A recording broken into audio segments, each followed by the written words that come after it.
All right. So remember when they said that Spider-Man, the new Spider-Man, was going to be a grounded movie, and it wasn't going to be one of these big, huge multiverse movies. And even Kevin Feige was saying it's going to be like a grounded movie. Hulk's in it, Punisher's in it. Now Florence Pugh as Yelena is in it. So what does that mean? Roxy's going to be happy as Severance star. Also, speaking of Spider-Man joins Severance, yeah, Severance joins Spider-Man. Switching to DC, James Gunn talks about how he's relieved by the movie's success.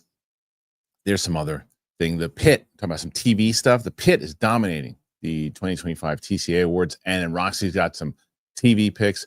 But how about this? I just mentioned Roxy twice on a Thursday. And that means there's a Whirl Girls reunion because, yes, Steph is here. They're ready to beat Mike's ass. We're going to find out. Let's get into it. It is Kristian Harloff Show. Hell, it's the Whirl Girl Show with Kristian Harloff. Let's get into it, ladies and gentlemen. Here we go. Great.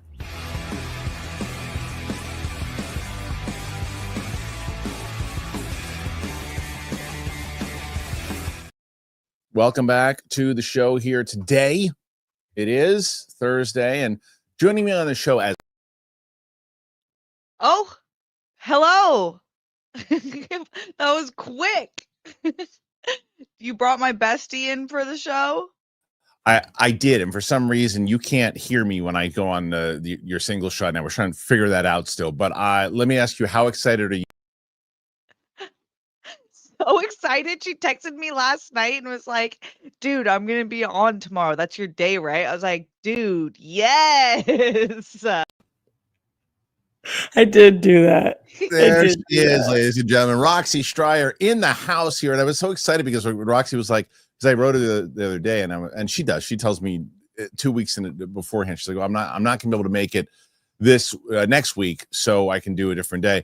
So in true to form, I text Roxy. They said, you in for Tuesday? She's like, no, remember I told you can't do it this week, but I can do Thursday. And I went, wait a minute, Thursday? That means you're going to be on the show with Steph. You didn't say that, and no, so in my mind, right. But I last night at 1:30 in the morning, I was sitting there prepping for the next day, and I was like, wait a second. That's Steph's day. I've never done a Thursday show, so I don't usually think about who I'm on with or what. So I sent her a text. I was like, it's your day, right? It's your day. Put on your glasses. Let's go. Yeah, I'm trying to be you, dude. Straight up. Kristian, you don't know this. This is our first reunion episode since the Whirl Girls. Like I figured. Because so the funny thing is, as you found out you thought about it last night, the audience has been talking about it all week, and we said that it's probably because Mike right now is in the lead. Mike is doing well. I have no things to say about Mike not doing well, and I think that Mike is going to do great all week. Perfect. Blink if you're being held hostage, Roxy. Mike at 63 right now, I think is what we're trying to beat here today. Chris Carr had a major week last week, but Mike in the lead right now at 63 with the Whirl Girls, and he even said it. He's like, "Oh, those two are getting together. I might be in trouble." So we will see, and we have quite a lot to talk about today on the show. We're gonna be doing TV stuff. Roxy's good luck. Yeah, she's good, especially this story. So let's get into this main story here. As I said, the grounded Spider-Man is what everyone's been talking about. This grounded Spider-Man is not going to be this big multiverse thing. It's not going to be huge. It's going to be Spider-Man doing his own thing on street level. Well, that doesn't look to be the case. Because check this out. Oh, look, it's just me. Great. Okay. How does that work? Well, try that. We'll see if that works. Not the best, but nonetheless, here we go. Okay. Florence Pugh joined Spider-Man's Brand New Day, and there are signs it's been in the works for a while. Rumors swirling that Florence Pugh has joined the cast of a Spider-Man Brand New Day as Yelena Belova. 2 resurfaced interviews and a social media post lend some weight to the online chatter. Earlier today, it was reported that Florence Pugh is the latest addition to the cast of Spider-Man Brand New Day. The trades have yet to weigh in, but we've done some digging, and it appears that the actress will indeed appear in the movie. It's a smart move on Marvel Studios' part, as it gives Yelena the chance to shine in a much bigger movie than Thunderbolts before she takes center stage in Doomsday. The writing may have been on the wall for Pugh's Spider-Man's franchise debut for quite some time, as 2 resurfaced interviews are receiving a lot of attention on social media this afternoon. First one comes back in 2021 when Holland shared his interest in a Spider-Man Black Widow team up, especially with Pugh. 2 years later, Pugh revealed that she was eager for Yelena to meet Peter Parker, confirming that she was desperate to meet her fellow Brit. Spider-Man Brand New Day now features the Hulk, Punisher, Black Widow, along with the Scorpion and several other rumored villains. However, as we don't know the extent of any of their roles, it's arguably too soon to describe the movie as crowded. What brings Spidey into contact with one of the leaders of the new Avengers? We'll have to wait and see, but this might be how Spider-Man Brand New Day connects to Avengers Doomsday. We get those 2 clips. Great. Adding further fuel to the fire when it comes to Pugh's reported Spider-Man Brand New Day casting is the fact that she liked Holland's post announcing that the movie had already started shooting. Spider-Man Brand New Day shares a title with a controversial era of storytelling, which, thanks to a deal with Mephisto, saw the wall crawler get a fresh new start when his marriage to Mary Jane Watson ended and his identity became secret again. He faced many too sinister foes. Now, the time was surrounded by an overhauled supporting cast, including a resurrected Harry Osborn.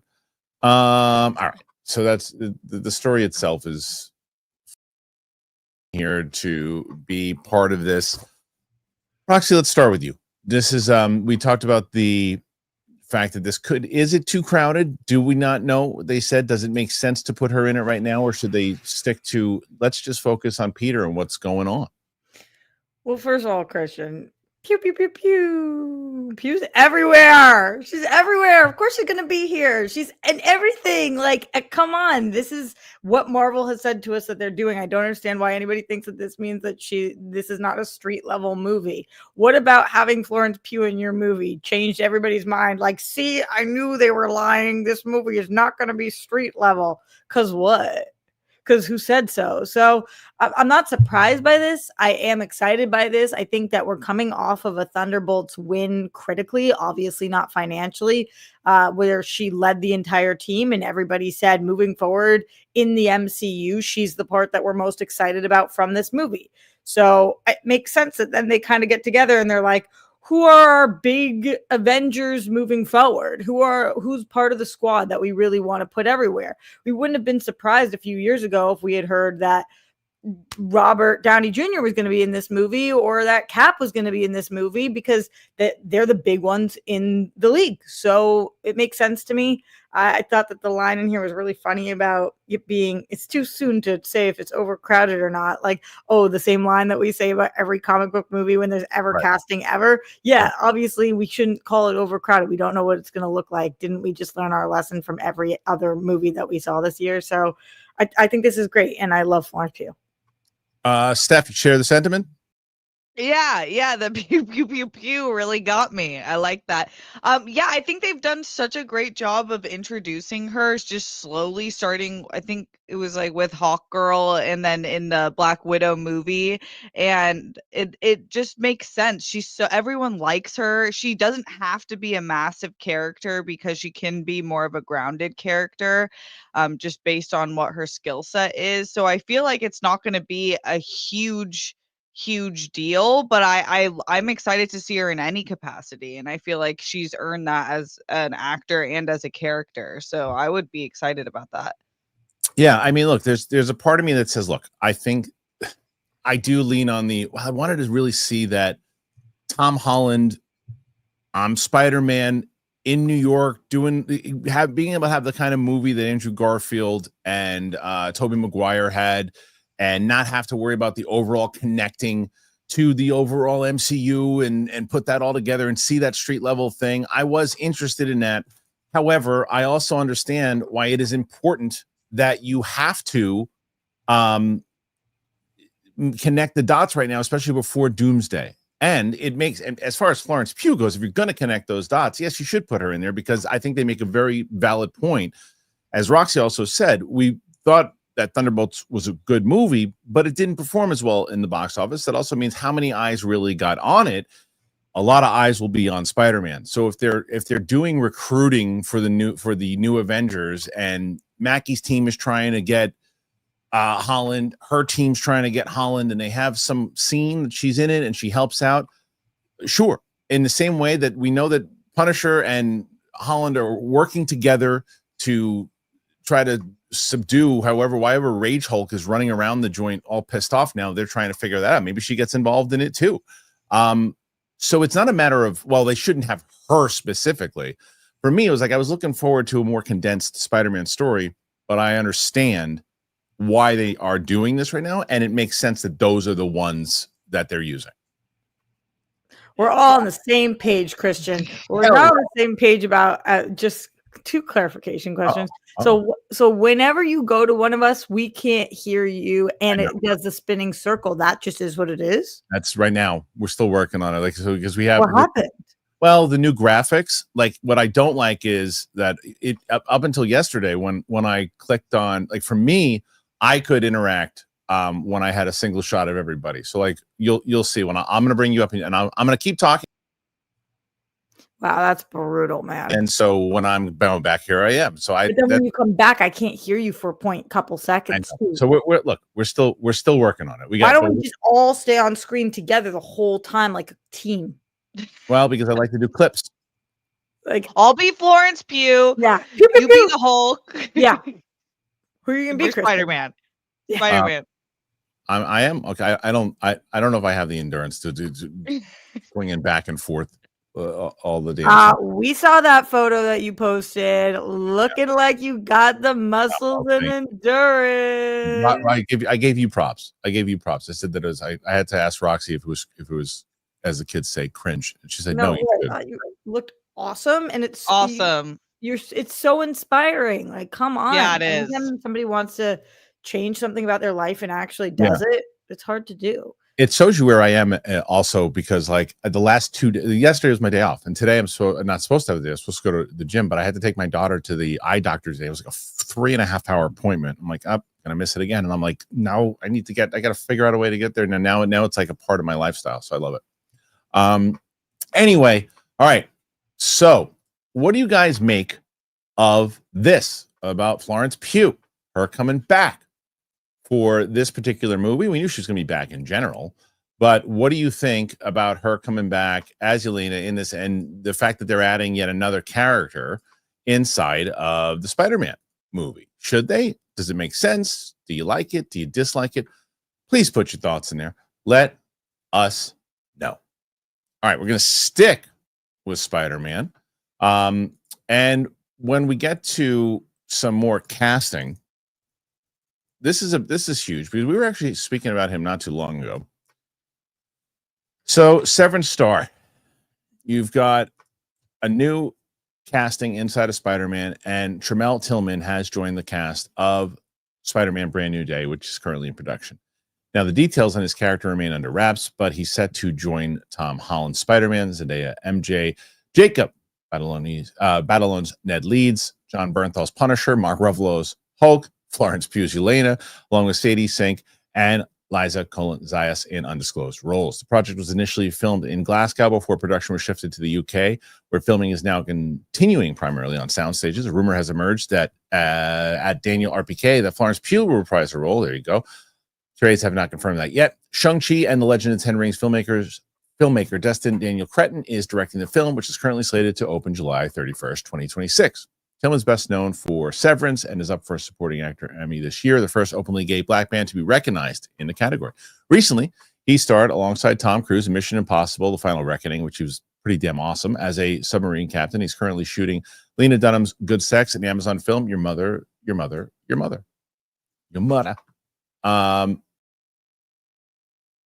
Wait, you can't hear me when I ask you questions, so never mind. So Steph, I forget. I know Roxy's a major Severance fan. Are you?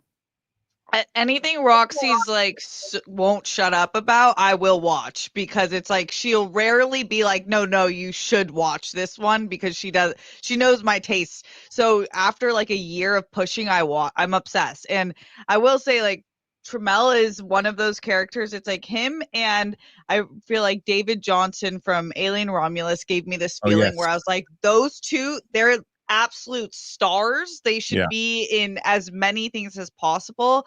So it is, I hope he has a massive role, honestly. I am so excited to that happens sometimes with Steph, in the same way that Mike's number one, Roxy. Steph's number two. She got the way better. I did do a show with her for 6 years. Was it going on back then with her too? Me too. just Listen. blow up. I think he is such a great He's still actor. going over the points. Sorry, the wheels got me. All of you were wheeling. Yeah, you were frozen for Am quite I back? yeah. Nice. Yeah. So It went well. Nice. It went well. it went good. I feel like I know what you said I, in my soul. right. Perfect. I'm excited about it. Yes, I think we that much we got for sure. Okay. Roxy, you've been raving about this guy forever. Yeah, for sure. Tramel's awesome. I had very similar feeling to Steph, where it's wild that for those of you guys who don't watch Severance, there's a core 4 of Severance, and he's not one of them. The way that people talk about Tramel, if you didn't watch Severance, you would think he's the star of the show. Right. But actually, season 1, he didn't even get that much airtime. And then season 2, he came out so hot that he was the number 1 most talked about person on the show. Yeah. Because of what he is able to do with his character. That is 100%. First of all, it's casting, amazing job. Second of all, it's his performance. Usually I'm like, it's about the show, it's about the script. That's not on the page. He has come up with a character that is so interesting. And he did the same exact thing in Mission Impossible, where like on the page, what was unique about that character? Right. But he makes really cool choices, which is why as an actor, I'll follow him on whatever he does.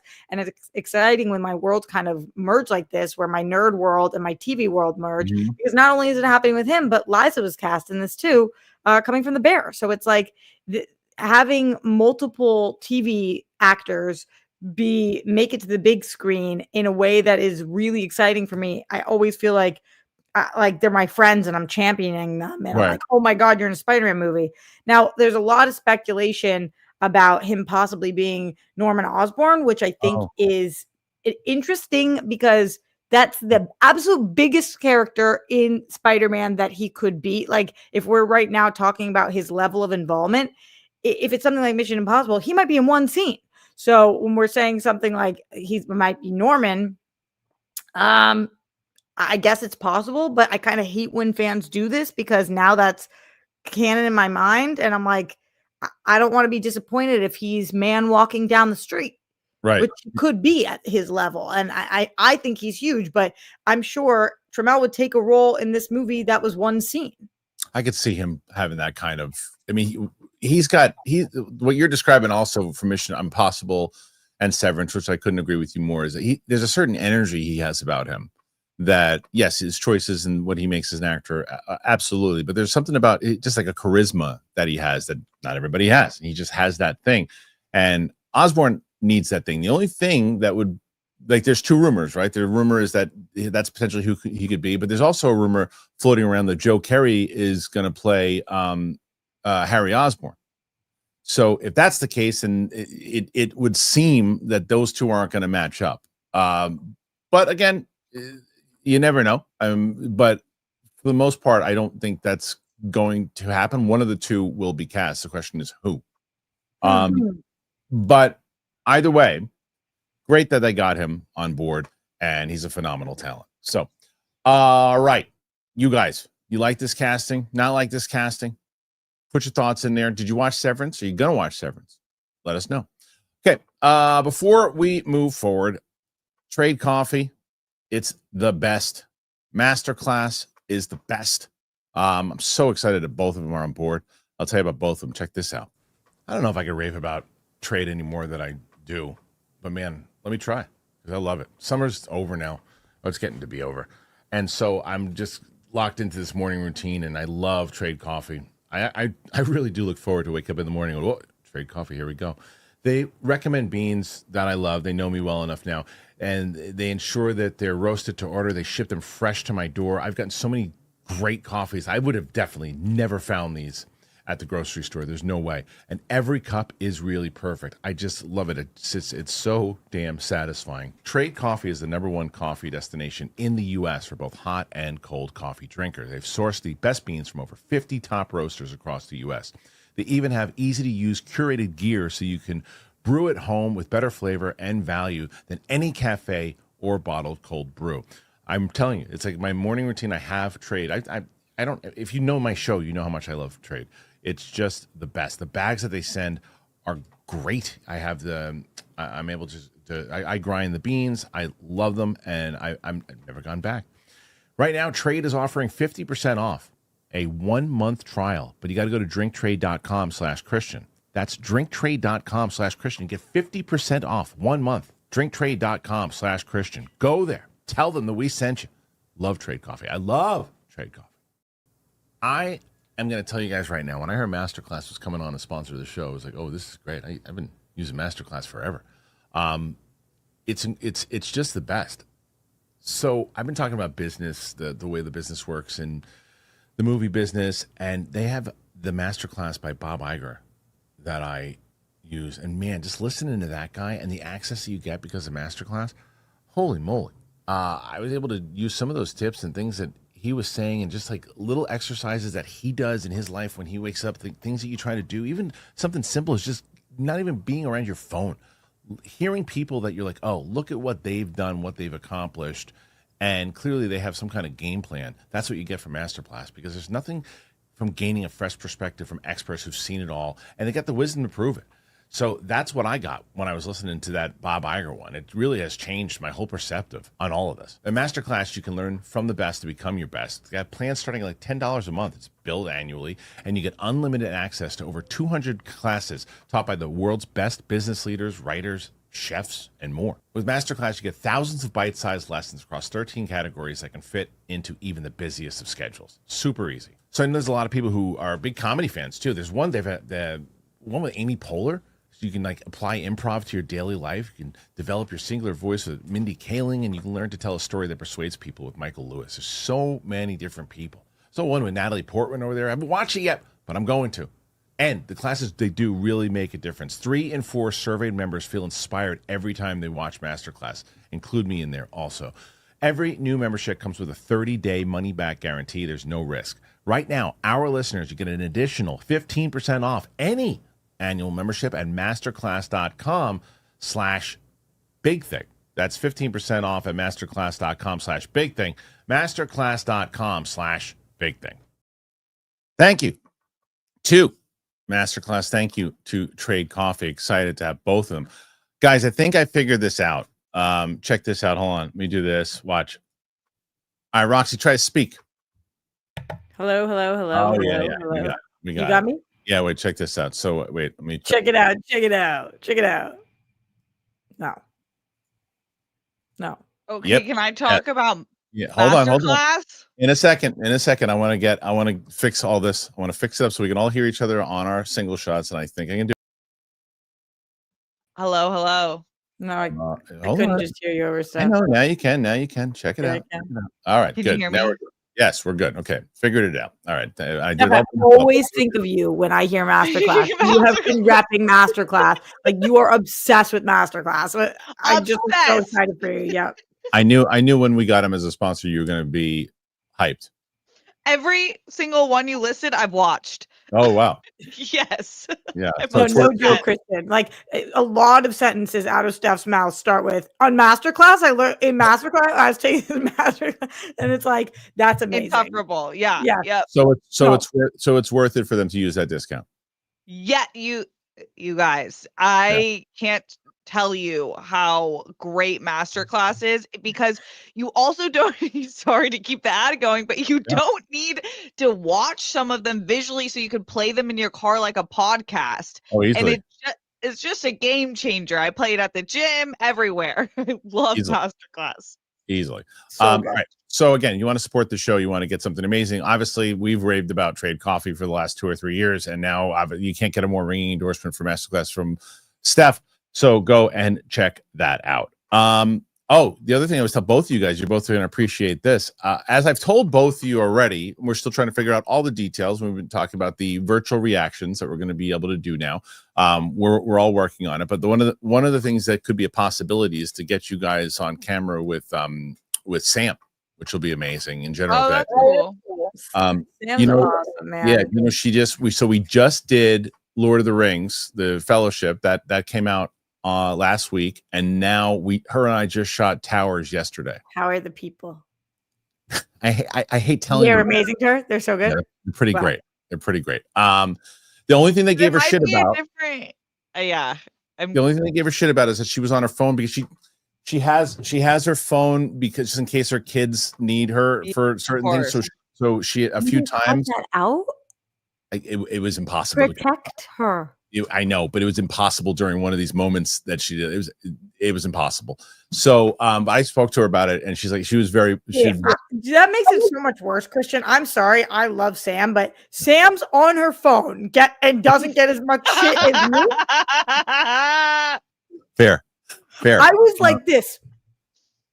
I had a notebook. I had 7 pages of notes per movie. Sam takes out her phone. People, great.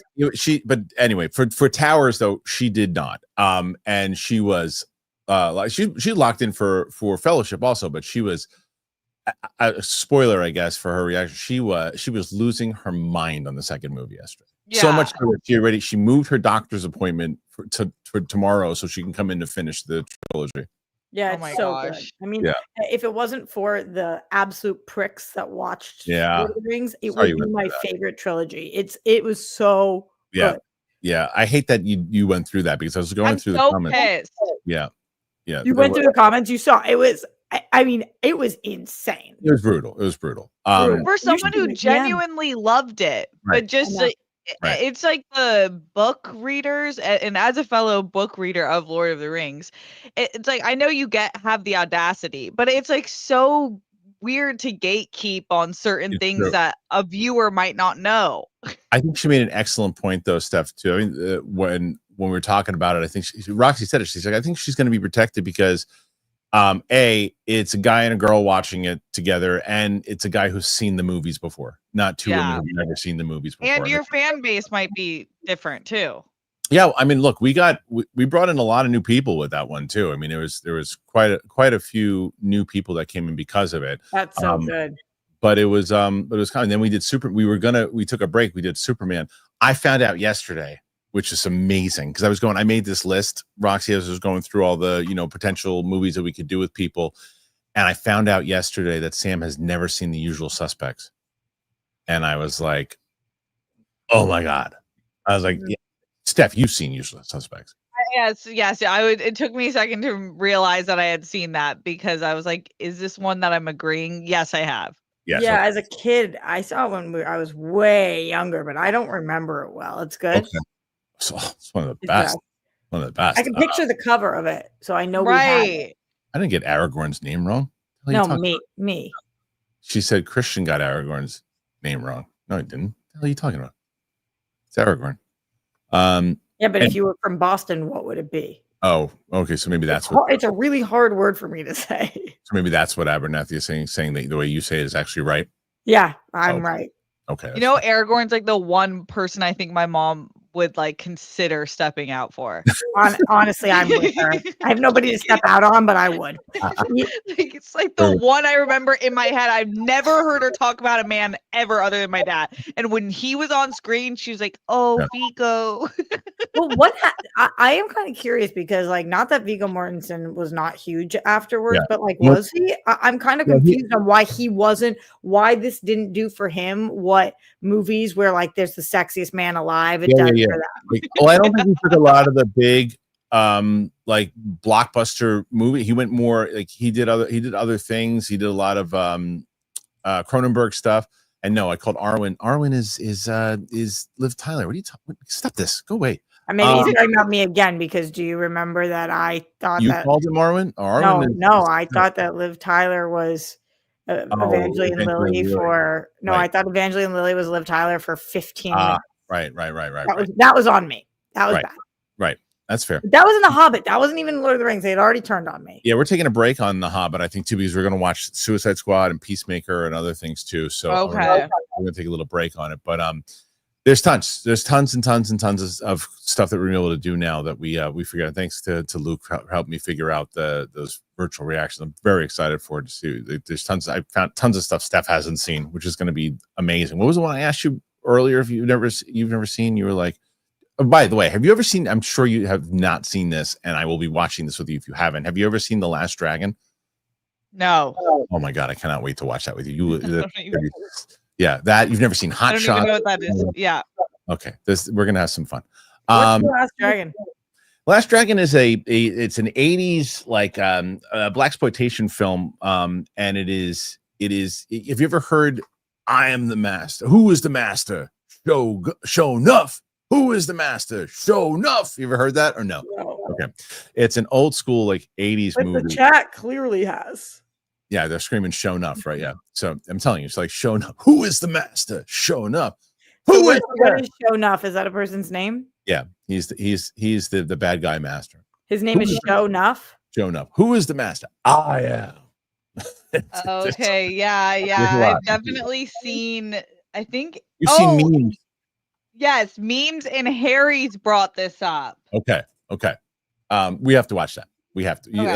You there's certain movies that, and I mean, I have to assume Winston has seen it, but maybe he hasn't. Winston has never seen Jaws. I couldn't believe it. That is wild. Wait, so quick clarification. First name Show, last name Nuff. Yeah, Show Enough. Show is his first name. SHO, like Shogun. Oh. And then Bruce, the main character's name is Bruce Leroy. Oh, okay. So it's kind of a okay. I get it. Show Enough is like the sickest name I've ever heard in my entire life. It's awesome. Like, if I've been born, Show Enough. No, it's incredible. I can't. You are the man. You are the master. Just the fact that I know I'm going to be watching it again. I haven't seen the movie in probably 15, 20 years. I still listen to the theme song in my car. I wouldn't say daily, but I would not say daily. So it's like a Bruce Lee spinoff. No, no. Okay. No, I don't want to tell you anything. Okay. Yeah, he's got the glow, 100%. Oh, I'm so excited. And Vanity. Do you guys know you remember Vanity? No. No, what? Wow. Vanity was like a first name Vanity. Yeah, she had the one Vanity. Well, Cher had it first, I guess, too, but she had Vanity. She was a singer, but she was also in movies. She was in Action Jackson. She was in that. She was in. So there's tons of 80s things that we can watch. I cannot tell you how excited I am that I found that we figured out how to do this, because Sam, whose knowledge or say her history in film, there's a major gap from, obviously, I'd say when she had kids, and she had kids fairly young. But the 80s stuff, when I went through the 80s list, saw it. I was like, Last Dragon, saw it. I'm like, okay, she's seen all that stuff. So I'm like, with Steph, I'm like, wait, I don't think Steph has seen anything from the 80s. Anything from the 80s. Right. Nothing. So we're gonna have hot shots. I can't wait. I'm pumped. I'm so excited, and thank God for Luke. I cannot wait. The goal is to try to put out one reaction a day with a different crew member. At least 7 days a week. 7 days a week. We're gonna try to do one a day. Wow, Kristian. Yeah. But what I think I'm gonna do though, Rox, is I'm gonna like essentially record like a shit ton, right? And then once I get enough in the can, then start releasing them so I have them so I can stick to that. But like, because and it's also, I want to make sure that if you have the live show, you'll have one reaction day, but then you'll have an out of the theater reaction or a review, so you're not replacing anything, you're not taking anything off the channel. So what is the end goal? The channel, you want this to boost the subs, or you want it to boost the live show, or you want a full-blown be a reaction channel? Like, what are you hoping for? No, I think it's a mixture of all of it. I think that what I like about what we, from what we're doing, is that it's the matter of having different people's thoughts on the movies who have never seen it, and the idea that I'm gonna, for the beginning of it, I'm gonna be on like every one, and so you are? Yeah, and so the idea of, because it's a lot of times there's most channels, I mean, not all the time, but most of them do two people who have never seen it before. I like going into it going, oh, well, I have seen it. I'm excited to show a movie that I love to somebody, or a movie that I've seen before that I'm curious what they think. Maybe I didn't love it as much, maybe they did. And then we talk about it. Your personality, Kristian. That is hysterical that's the premise. It is, right? Like, I just want to show people like movies, and like, yeah. And that's kind of the idea. And until we talk about it afterwards, we do that. And it doesn't take away from the fact that we're both reviewing it afterwards. And I think that's the other thing I'm looking forward to doing with everybody in the LA crew, is because I'm going to have 3 people from New York now. I got Sam, Tina, and my friend, we call him Ming the Merciless. He's the one I've been working with to do the that got me into the gym and everything. And he's going to be coming in. He's actually shooting one tomorrow. They are not going to do the in-depth kind of film conversation afterwards that, say, like Steph and Winston and yourself and other people are going to do. that's the kind of stuff that's going to be different, you know. So we're excited to be able to put all that together. It's not taken away from the reviews, not taken from that of the theater reaction. So the answer to your questions is I just want it to be a place where people just enjoy kind of and introducing these types of movies to the audience. Like, because there's people like Steph who have never seen or even heard of Last Dragon or seen Hot Shots. And I'm like, oh, this is something I got to introduce to people, you know? Why do you want to be on all of them? Well, initially, isn't that your schedule going to be like? It's gonna be hell. It's gonna be hell. Yeah. Initially, and I think that in order to do it first, because I think that the benefit, like let's say the Real Rejects, the benefit of the Real Rejects is that it's called the Real Rejects. So that's everybody. That could be. Greg doesn't need to be on it. My channel is called the Kristian Harloff channel, right? So initially, if it's like, okay, let's say it's Steph and Sam. They're gonna be initially, where's Kristian? But it's the more we get people acclimated with, okay, here's Steph, here's Sam, here's this. Then we're like, okay, you know what we're gonna do? We're gonna start moving people over and do it that way. That'll happen eventually. But I also want to see a lot of these movies too with people for the first time. So that's another reason. How many hours a day are you going to be filming? I mean, it depends. Show every day, and then you're shooting at least one a day. Right. I mean, schedule. So I mean, I'm kind of doing that anyway, trying to film at least one a day. But you know, with Sam, her schedule's kind of all over the place. So I want to make sure we get everybody's. And Tina she sends me her dates and stuff, and then we just got to figure out Steph's schedule and everybody else's schedule and see. And yeah, so we'll figure it out. It's gonna be fun. Oh my God, so sorry to take away from it, but they posted my Human Centipede today. I'm so scared. I'm so afraid. That was the worst. That was the worst reaction I've ever had to do. Oh my God. Don't do it. No, don't do it. Don't do it. That was horrible. That was horrible. We're never going to watch Terrifier on my Worse channel. than Terrifier? It was worth it. Well, Steph, you know the prepremise. So you know. I know. Yeah. Oh my God. It's like there's nothing worse. It is worth. We had on the schedule doing Human Centipede 2, and Greg and I watched Human Centipede, and he said, I'm taking it off. I'm not doing it. I'm not doing it. And we never went back to franchise again because it was just one. Yeah, because we wanted to die. Right. It was like, why? He was like, this will have to get 1 million views for us to keep doing this franchise because it might. I think about it, it's like changed my entire life.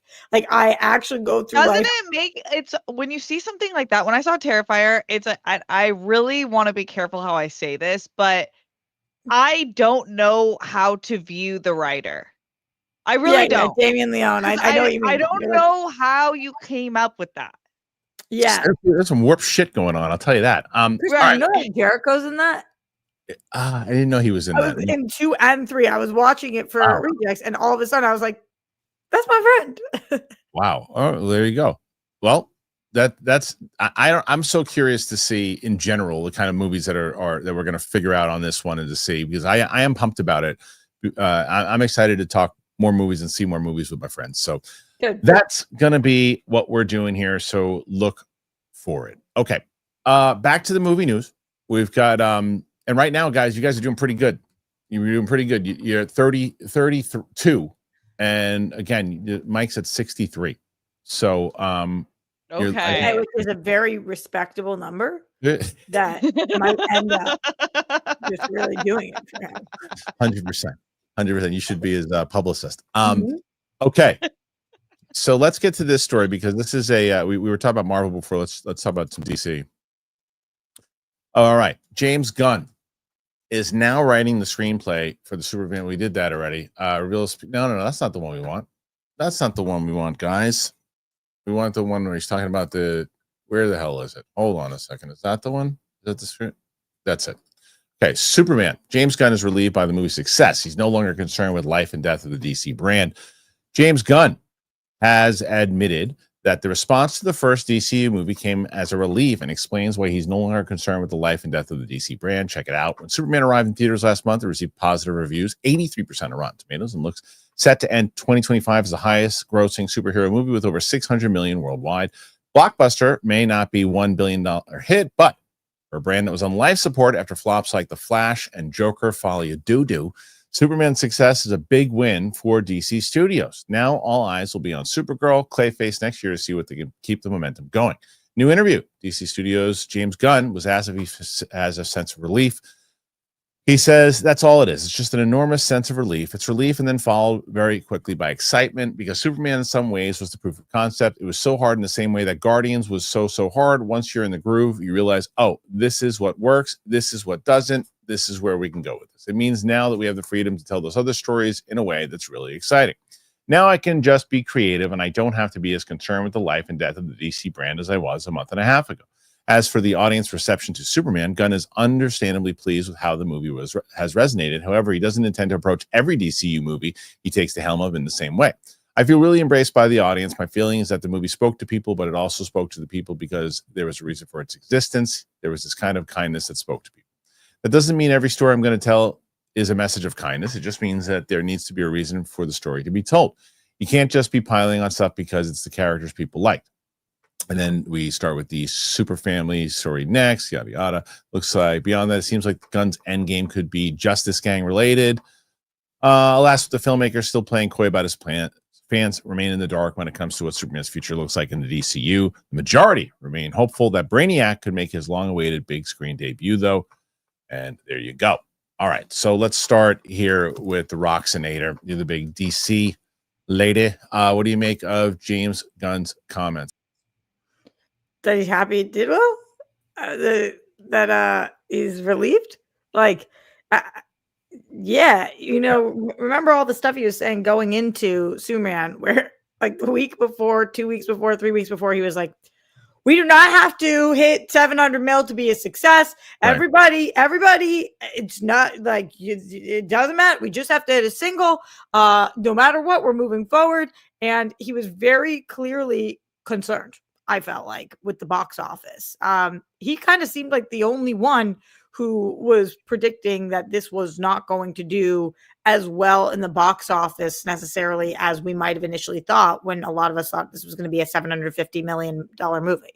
So I think that he is happy that we are at that, I think, 600 mil mark. And I think that the digital release has done well for them. And I think that it's also smart business for him to hype this up and say he's satisfied right before Peacemaker drops tonight.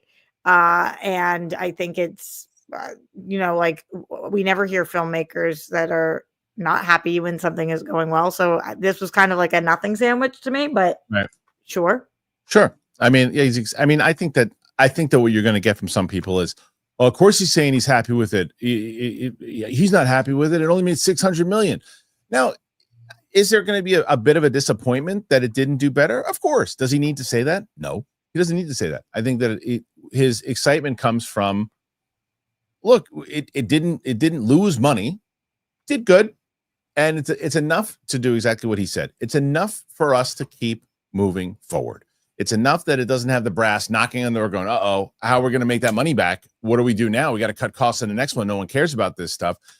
Clearly, people want to see where it's going next. Now, does strategy change on spending moving forward on other projects? Perhaps. Because maybe that's just an overall the landscape, Steph, on how it is right now. But what do you make of these comments as you hear from James?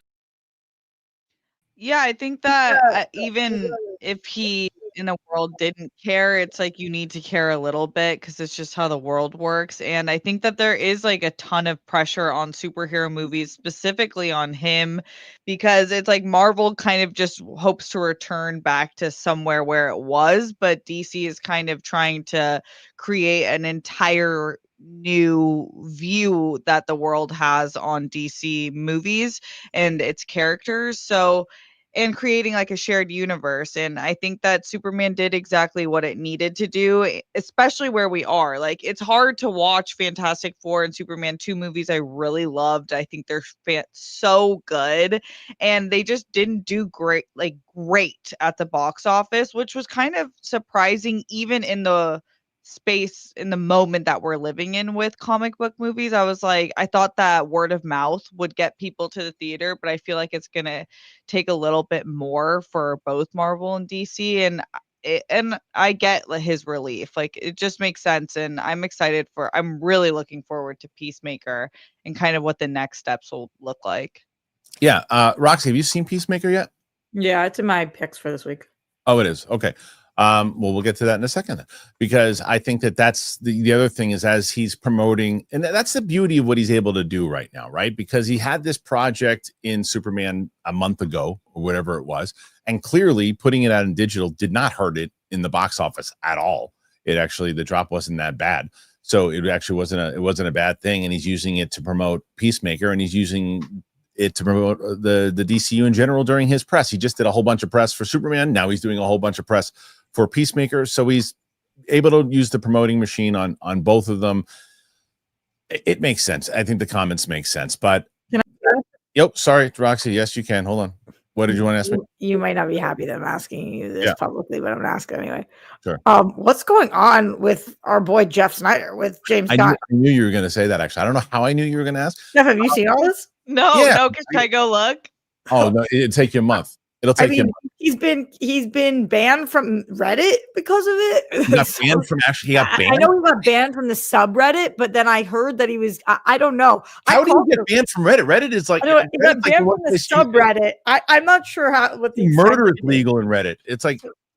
I guess, Steph, just to catch you up a little bit in the audience, I actually don't even know how to catch you up on the story other than Jeff has made it his personal life vendetta and mission to share with the world that he hates James Gunn. But you want to know the craziest part, Kristian, is that I called Jeff yesterday. Yeah. And I said, buddy, and for the audience who doesn't know, Jeff is one of my close friends. I love that man. I said, what's going on? And he said, I have nothing against James Gunn. I was like, you said you wanted to fight him. Oh my God. I'm kind of trying to catch up. You can't. It would take you as long. All I looked up was Snyder, James Gunn, and there's like a whole discourse that is people talking about it. Oh, it's Jeff thinks. Jeff has tweeted that James is a liar. That he's like. It's so crazy how polarizing James Gunn is, which I guess makes sense. Everyone except for I feel like Feige has somehow stayed so lovable to everyone, but every other person, any studio head is so divisive. I'm just happy. I love James Gunn. I'm such a James Gunn fan. I don't get the divisiveness.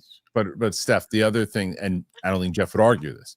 Jeff is also very polarizing. Yeah. Right. That's who he is. That's who he is. And then from that's how my relationship began with him. My relationship with Jeff Snyder began when we were writing. I've told this story before, but we were writing in 2014. We launched the Schmoes Know website. I was getting a lot of information from old contacts that I had when I was working at Silver and people that I knew in the business, and I was getting a lot of scoops. I got word they were working on a Beetlejuice sequel back then. And that I got word that the Magnificent Seven cast, all of these things, and we essentially broke stories in the way that Jeff Snyder breaks them now. He hears something, he does a little bit of a look around, then he lets it loose on his newsletter. Back then, he worked for whether it was Variety or Hollywood Report. I can't remember who he worked for. Rap, I don't remember. Worked for everybody. But at that point, he was going off on us. He's like, who are these people? He thought we were like some bloggers in the middle of the Kansas City basement. Nothing against Kansas City, but and he's like, and so he was going after us, saying these guys, and I reached out to my friend Toby Asher, and I go because I saw we had mutual friends on because he blocked us on Twitter and all that. I'm like, who the hell is this guy? He's losing his freaking mind over the fact that we're writing on Mark Riley's like, who's this? What's happening? You guys got destroying me because I posted a thing because we beat them because were working on these scoops for a bit, and we beat them to the punch, and they were pissed. So he went after us and was saying all this stuff about us, and I'm like, so I reached out to Toby and I go, who is this guy? And he's like, oh, I know him. He's like, you want me to set something up? He's a good guy. I was like, he doesn't seem like a good guy. Seems like an asshole. And so Jeff and I got crazy. That's so true about him. Right. And so then Jeff and I got together, and he goes, well, let's meet. We met at this place in Westwood, this pizza place. And we sat down, we had a conversation for it was over an hour and a half. and I was like, this guy, he's a Boston guy. I get him. And then by the end of it, he's like, you want to go smoke a joint in the car? I'm like, I can't. I got to go back. But he's like, but he was, and then ever since then, I'm like, oh, I understand who this is. Problem with Jeff, and he says it along, it's his temper. And his hands should be chopped off when it comes to social media. It's really wild. Although it's helped him like blow up. I don't know what to make of it. But do you think that James Gunn knows who Jeff Snyder is? Yes. Yes. You do? Okay. Yeah. Yeah. If he knows, James Gunn, yeah. I feel like knows who most people who are talking in the space, like he really makes that part of his business is. Yeah. Okay. I feel like he wants and especially someone who's like just going at him. Definitely. So you think it's a two-sided beef? It's not a one-sided beef. I think it's more one-sided with someone knowing that the other person does exist. But I think it is, like, oh, that guy's still yelling about, and then, but either way, the one thing, and again, Jeff would admit to this. Jeff loves this kind of stuff. I know he should have been a professional wrestler. I mean, he really should have been. That's why he thrived in the Schmoedown. Or a manager. But that's right. But that's why he thrived in the Schmoedown, because he was allowed to take that bit of that personality, that Twitter personality, turn it into a villain, and showcase that. And he did it excellent because he's like, I'm not acting. I go, I don't care. Do what you're doing because people are responding to it. I once a week get a phone call about Jeff Snyder to this day from somebody like complaining about him. Well, no, just like, this is a good friend of yours, and I'm like, he is like one of my closest friends. I understand it because I get I'll get something from him, a happy birthday, a supporting thing. People won't want to hear it if you hate him. He's a good friend. I will ride for that man until the wheels fall off. He is the most amazing friend. I love him so much. I've never experienced anything like how people react to him. He's like, because Looney Tunes, like, what is happening? He's a lunatic, and he'll even say it himself. But like, it's one of those things that people are like, oh, are you friends with that guy? Because I've had experiences with him as a friend that you have not. Not right. You know his online greatest friend. Yeah. He has gone above and beyond in his friendship with me. I love that man. Yeah, but, oh my God. You're allowed. And by the way, for everybody who wants to have beef with his online personality, I get it. Yeah, I get it. It's insane. I get it. I'll never forget. Call me back before you call your mom back. I'm the most important person. Yeah. He said that to you? No, the tweet series he put out. That was like one of the first times he went viral, where he was like, the guy's talking about getting blown in the theater by a PR person on Twitter. You see, I responded to that. What are you doing? What are you doing? Back to that. I was like, you curious why you can't get hired by any of the major outlets. Also, you tweeting about getting your dick sucked in a theater by a PR person. And then he's like, I didn't say who the PR person was. And then the next tweet is him in a Speedo. I mean, he's out of his mind.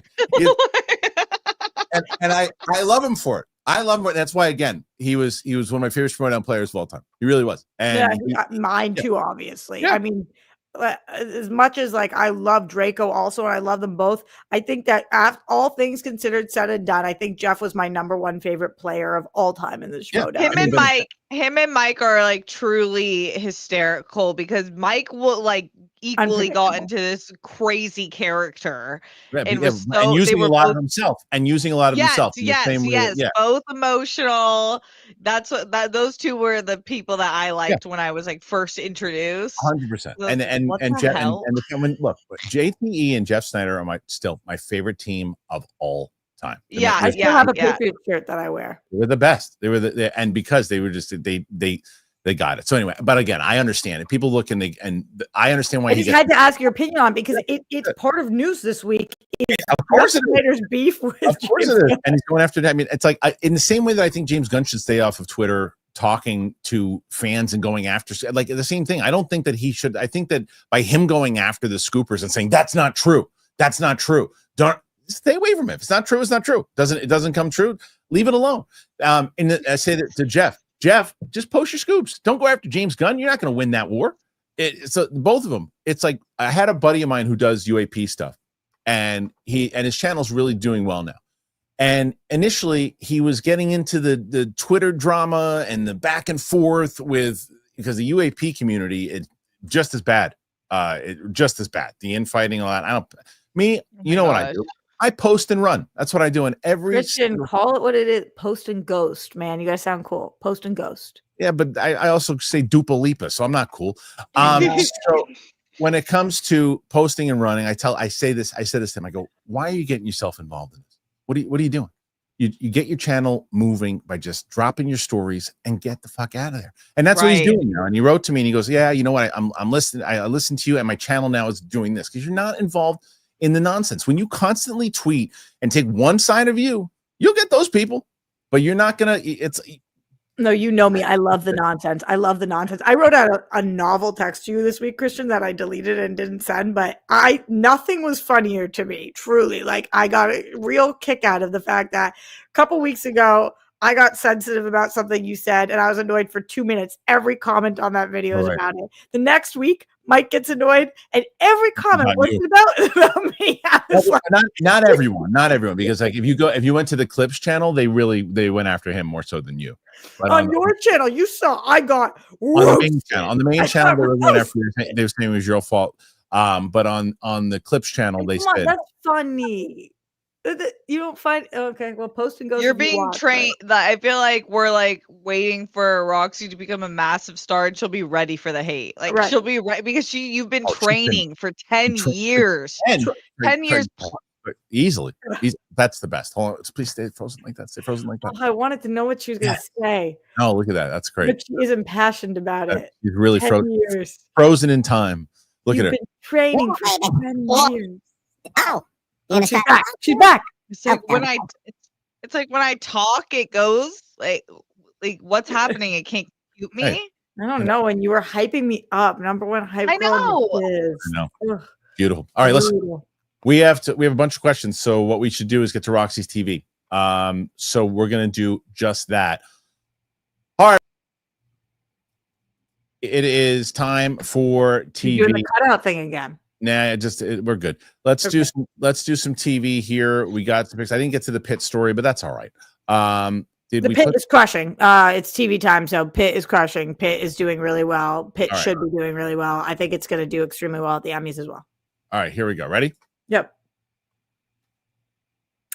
Okay, so did you guys watch The Biggest Loser? I did. I did. I watched a lot of seasons, but I also know where you're going to go with this because I saw there's a lot of controversy coming out of this. Yeah, this was wild. Steph, you watched The Biggest Loser?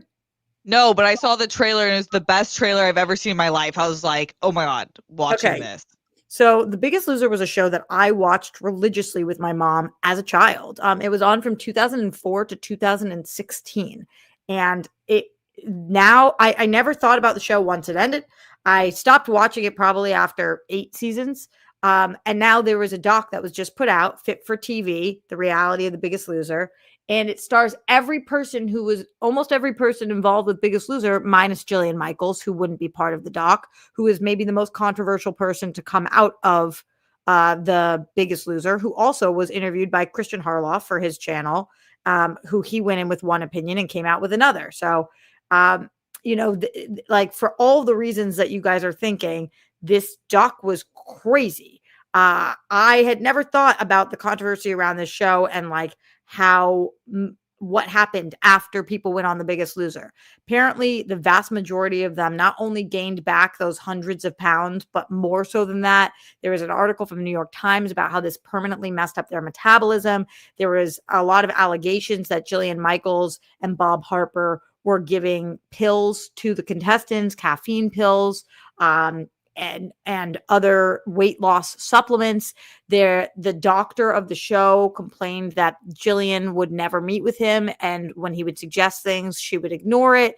Jillian is now slamming this doc. Yeah, she went after it big time. And slamming Bob Harper. Bob Harper on this show said, I had a heart attack, and she's the only person from the show who never reached out to me after being my friend on the show. Jillian came out and was like, here's proof of my text messages to you that you stopped responding to me.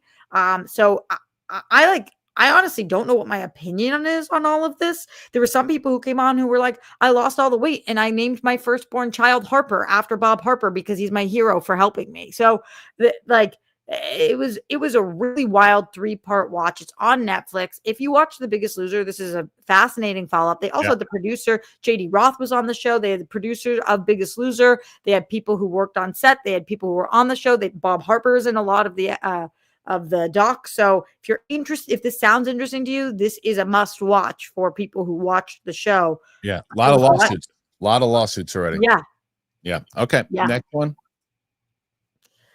Love is Blind UK is better than Love is Blind US. It is just better. The people are cooler.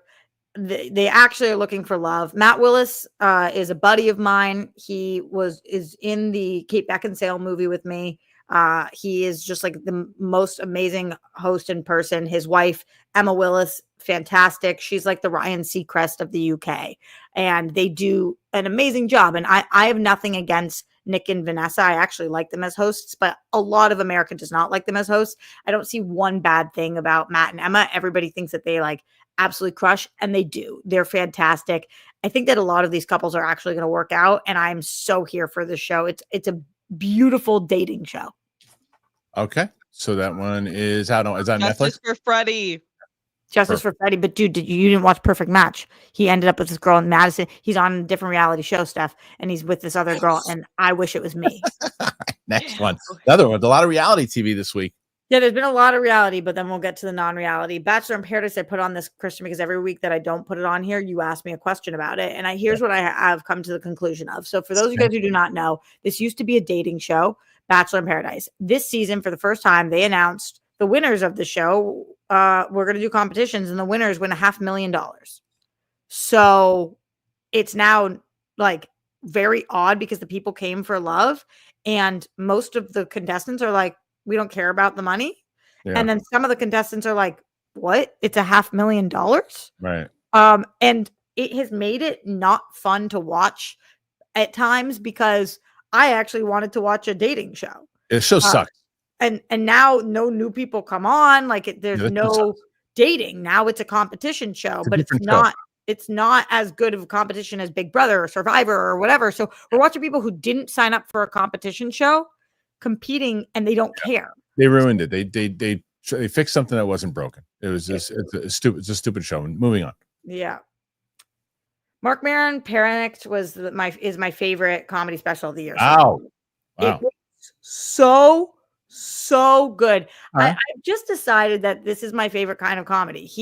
It's not just half out loud comedy. It is like very introspective, chuckle to yourself, wonder what this means for the world comedy. Right. And he's one of my favorite comedians. It's no surprise that this absolutely worked for me.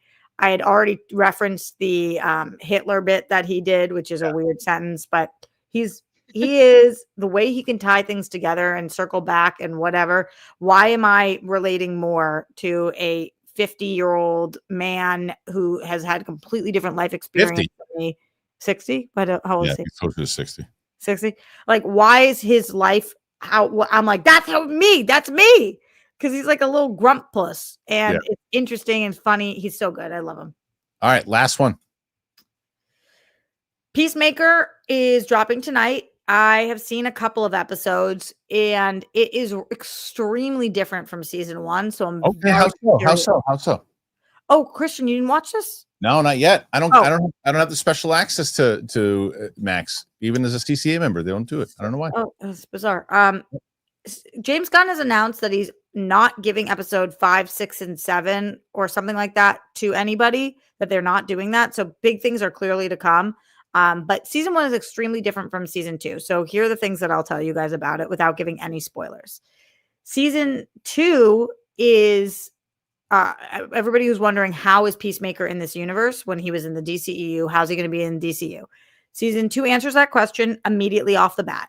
Okay. They look out in a good way. So look out for the previously on. Okay. They decide to say, this is what happened. Okay. And for me, that really worked. We don't harp on it. We don't stay there too long. We just say, this is what we're doing. And I thought that was really smart. Then we jump into the season, and now we are part of the DCU, which you guys know, that's not a spoiler. Peacemaker's part of the DCU. And so I think that James Gunn completely rethought what is this tonally and what is this doing for the greater DC universe? And so the stakes are higher for DC. The stakes are higher for Peacemaker. He's clearly a character that Gunn cares a lot about. It's much more emotionally driven this season. Like the first episode, I almost started crying because of some stuff that happens to Peacemaker. It is very heartfelt. It's still really funny, and it definitely worked for me.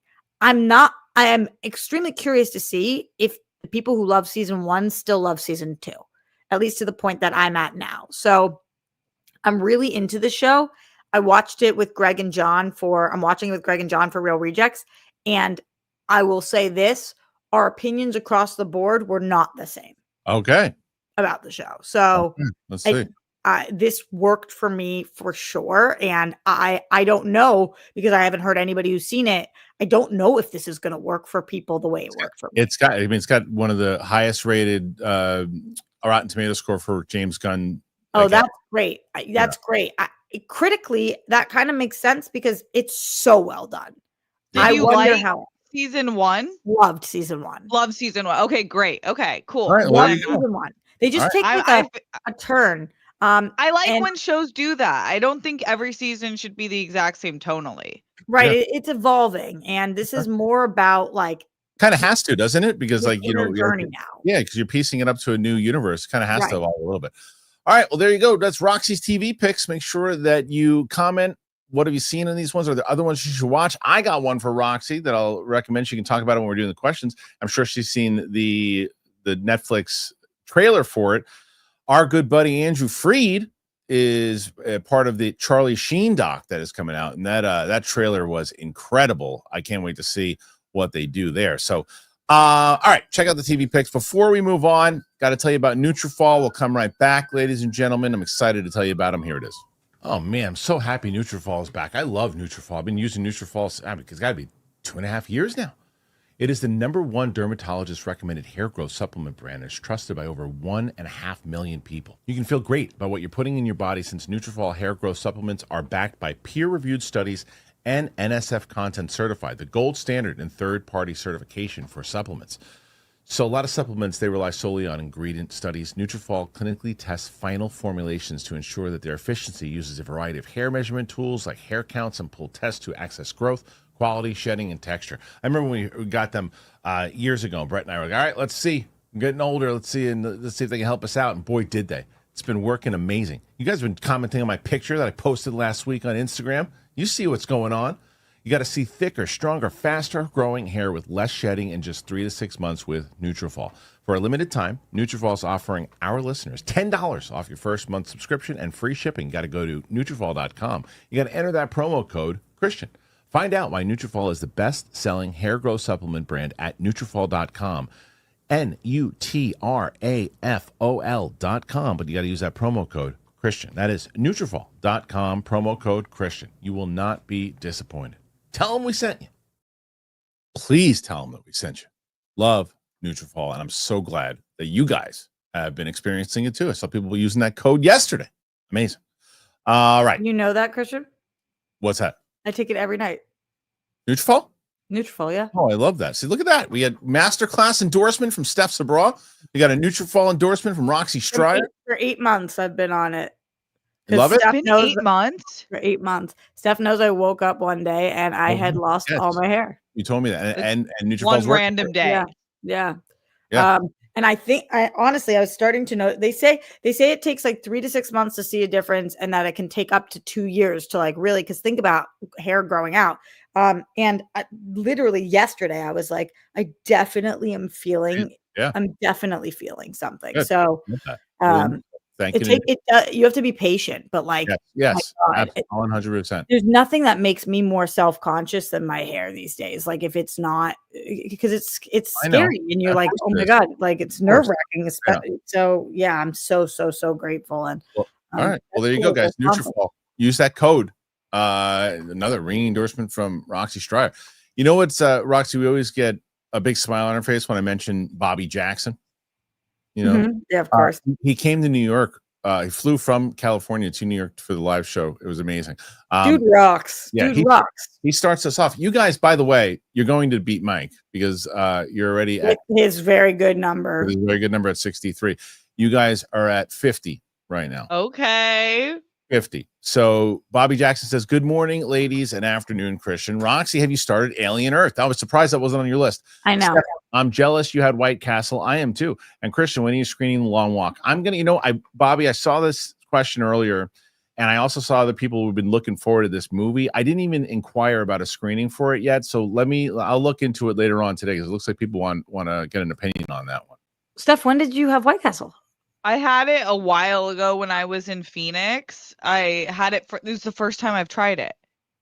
Oh, I feel like I follow every story of yours, every post. It's on her. It was on new YouTube. video. Oh, I got it. Yeah. So I don't have any answer for that. That's Steph's question on White Castle or answer about White Castle. Roxy, your answer about Alien Earth. I haven't seen it because I didn't watch the Alien franchise, but now people are telling me that doesn't matter. So, and I have just not watched it yet, but I will watch. It's only got one episode so far, right? Third just aired. Oh, so the getting behind. Yeah, but Alien Earth actually, Roxy, takes place about, I think it's like 2 years before the original.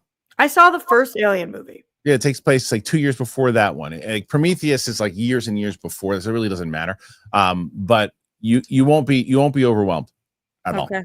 Yeah. Bobby follows it up. Also, I hope Yelena is in Brand New Day. We'd love to see her go up against the Punisher. I think she'll probably be fighting with the Punisher. Yeah. Yeah, they seem like they would be. Yeah. Nathan Drake. I actually hope Yelena isn't in the movie. I'm getting tired of all these MCU characters in the Spider-Man movies. Hulk and Punisher is already pushing it. I understand the sentiment. I understand it, but you got to also remember they're trying to sell Doomsday right now. Yeah, and now they need Spider-Man. I feel like he's like the huge connector. Oh, he's going to be their next real big money maker. Nathan Drake. Christian, would you rank episode 1 and 2 over The Last Jedi? It depends on what I'm ranking it over. Am I ranking it as an overall like film, how it's made, like filmmaking? No. Am I ranked as a Star Wars movie? 100%, both of them. My enjoyment, 100%. So I would rank them. You 100% enjoy episode 1 and 2 over The Last Jedi? 100%. I didn't know that. I would watch Me 1 too. and 2. Yeah, I would watch 1 and 2 back to back before. Then I watch more than 45 minutes of Last Jedi. We're going to be watching Star Wars with Sam, and I'm dreading that one. Oh, it's worse and worse every time I see it. Like first time I saw it, I was like, Second time I Kool-Aided myself and said, oh, it's not that bad.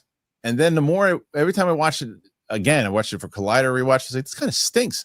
And then I watched What yourself? Kool-Aided. You drank the Kool-Aid. Oh. And Kool-Aided myself is not an expression. It is today.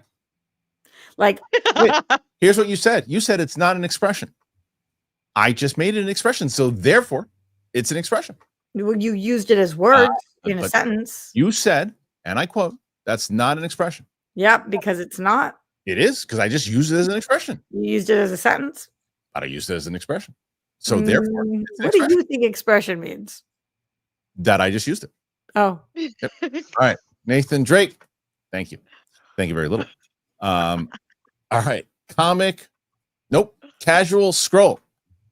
Patty boy, it's me. Daddy's having trouble. Call an ambulance. I don't have that soundbite anymore. Put the comma after daddy. No. Patty boy, it's me. It's me, daddy. I know. It's not. It wasn't me, daddy. It was a woman's voice. All right. Chris. Daddy's having trouble. Yeah. Daddy's having trouble. Chris Grainier. Sorry, I haven't caught live, but for good reason. I've been watching baseball in its purest form in the Little League World Series. Cute. It's awesome. If you have not been, please do it on the top list and get here at least once it's baseball heaven. That seems like a lot of fun. I got to be honest with you. That sounds like you're right. It is in its purest form. 100%. Cinema fan 324. What a guy. I love that. That was a great comment. Finally catching up with X-Men 97. An awesome show. Has Roxy and Steph seen it? And you are also right that the future of Marvel does rely on the X-Men. Have you guys not have seen it? I think I have. Yeah. Oh, Steph. Yeah, I loved it. You loved it. Okay. I don't you didn't watch them surprised, Rox. I don't watch a lot of animated things. She's finally watching Arcane, so everyone just chill out and let her get through it. Are you reacting to it?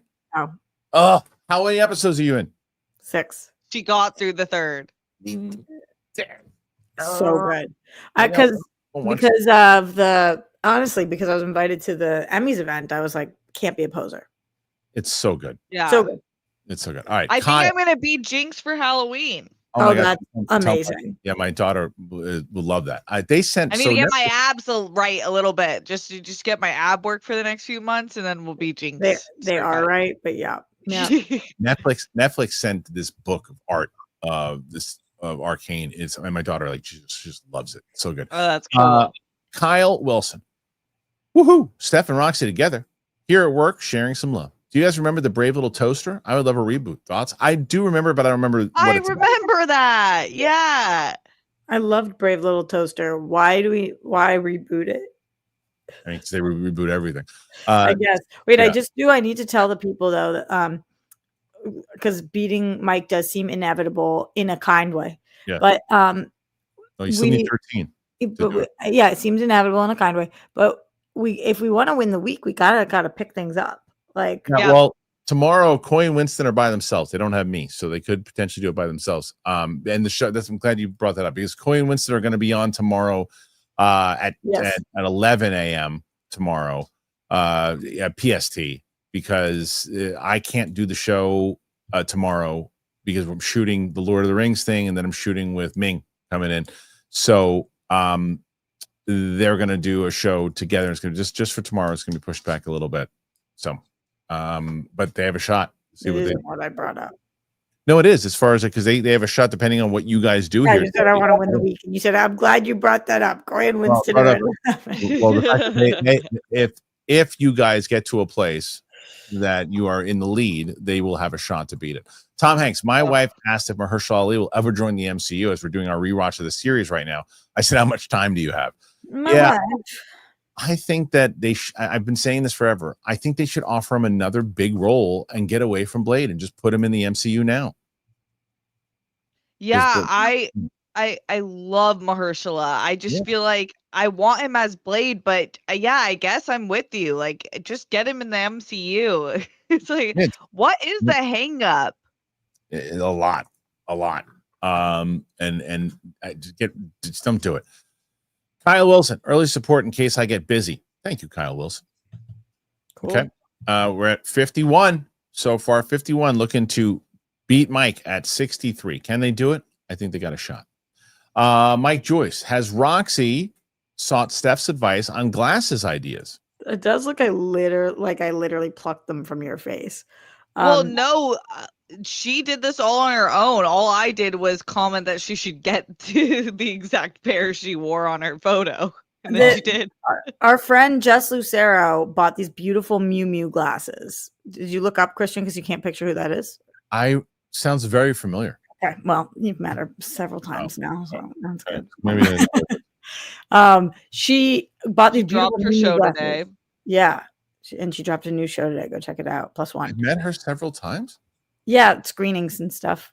Oh, I'm looking at her right before you left. All right.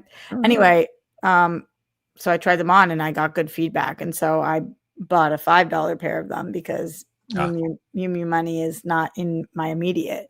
Yeah. But I don't like the glare on the like you got. Steph's doesn't have glare, probably because they're nicer glasses. Well, I'm going to bend the knee to capitalism. Meaning that I'm going to get the prescription Meta glasses. Okay. Oh, Harry's obsessed. I'm getting them. I'm going to get. Harry wears them 24/7. Does he have the prescription ones? They don't have prescriptions. His dad does. He just got a new lens in them. Oh yes, I'm going to get the prescription ones. Yeah. But I'm bending the knee. Optimus Climb. I'm convinced it will be a cameo of her trying to recruit Spidey for the new Avengers. They're both based in New York, so her showing up is normal. I think it'll be a little more than a cameo, but I think you're on the right street as far as what they're going to do story-wise. Okay. Oh, this is great. Yep. Michael, so how's the guy with the communication problem? He's been out of the picture forever, Rox, right? I don't even remember which guy this was. So remember the bit that I came. I do remember your bit. I don't remember the guy. You were having. Yeah, it was dates. He said the problem is he had a communication problem. Which guy was it? You have to watch. Was it Canada stuff? maybe, but that I was. mean, Maybe it was I Canada. many love years that it ago? was so long ago. You don't remember who it was. It had to be at Yeah. least 3 years ago. That's one thing about me I will say is that I literally don't remember anybody I've ever dated because I don't care. You don't care. Yeah. Abs of Steel. I see an adorable cat. I support. Thank you, Abs of Steel. Thank you. Nathan Drake. But is Yelena a big pull for a casual audience? That doesn't matter because they've already have the big pull with Hulk and Spidey. You don't need a big pull to get people in theater. It's more so. It's more to promote her. It's not about getting people, the casual audience, into the audience for her. That's not what that's about. That's about saying, hey, we know a lot of people are going to see this movie and we need to elevate this storyline. That's all that is. This is Track Stars. I'm definitely on the Pew Pew train. Get more excited now for Brand New Day. But if it's street level, I would have thought Haley Steinfeld fit the bill. I agree. She is such an underutilized MCU character. Yeah, Kristian, why didn't you like my pew pew thing? I did. I was on the. You couldn't hear me when you were saying it. Yeah, but Steph verbalized her support. I just did. Oh. Yeah. Where is Haley? Is she supposed to be coming back? Well, yeah. I mean, look, there's a couple different things. One, at the end of the Marvels, you had Ms. Marvel recruit her into the Young Avengers. Then we reported here on this show that the Young Avengers is actually going to be a TV thing. Whether they're still going through with that, we shall see. And then there was also the maybe she did, maybe she didn't confirm that she was going to be in Doomsday. So I think we see her again. They'd be stupid not to get Haley Steinfeld if she wants to do it and they can get it. She's one of those, right? Yeah, she's a star. She's on the cusp of being a superstar. Yep. Yeah. I always thought that Young Avengers was really smart, and I wish that that's what we were doing. But I think as for Disney Plus, I agree. It would be amazing. Yeah, theatrically, they would lose money. Matt, you should totally watch Top Gun Maverick with Sam. She's seen it. Want to see her reaction? Lewis Pullman's character's name is also Bob. Please, I beg you. She's seen it. And she knows, like, when I was going through Top Gun and Top Gun Maverick, she's seen both of them. So, yeah, I don't think there's anybody on the list that hasn't seen Top Gun Maverick. Yeah, it came out at the perfect time theater wise. I think everybody saw it on my team anyway. So next after that, Mirjam, I saw Severance thanks to you guys and I enjoyed it.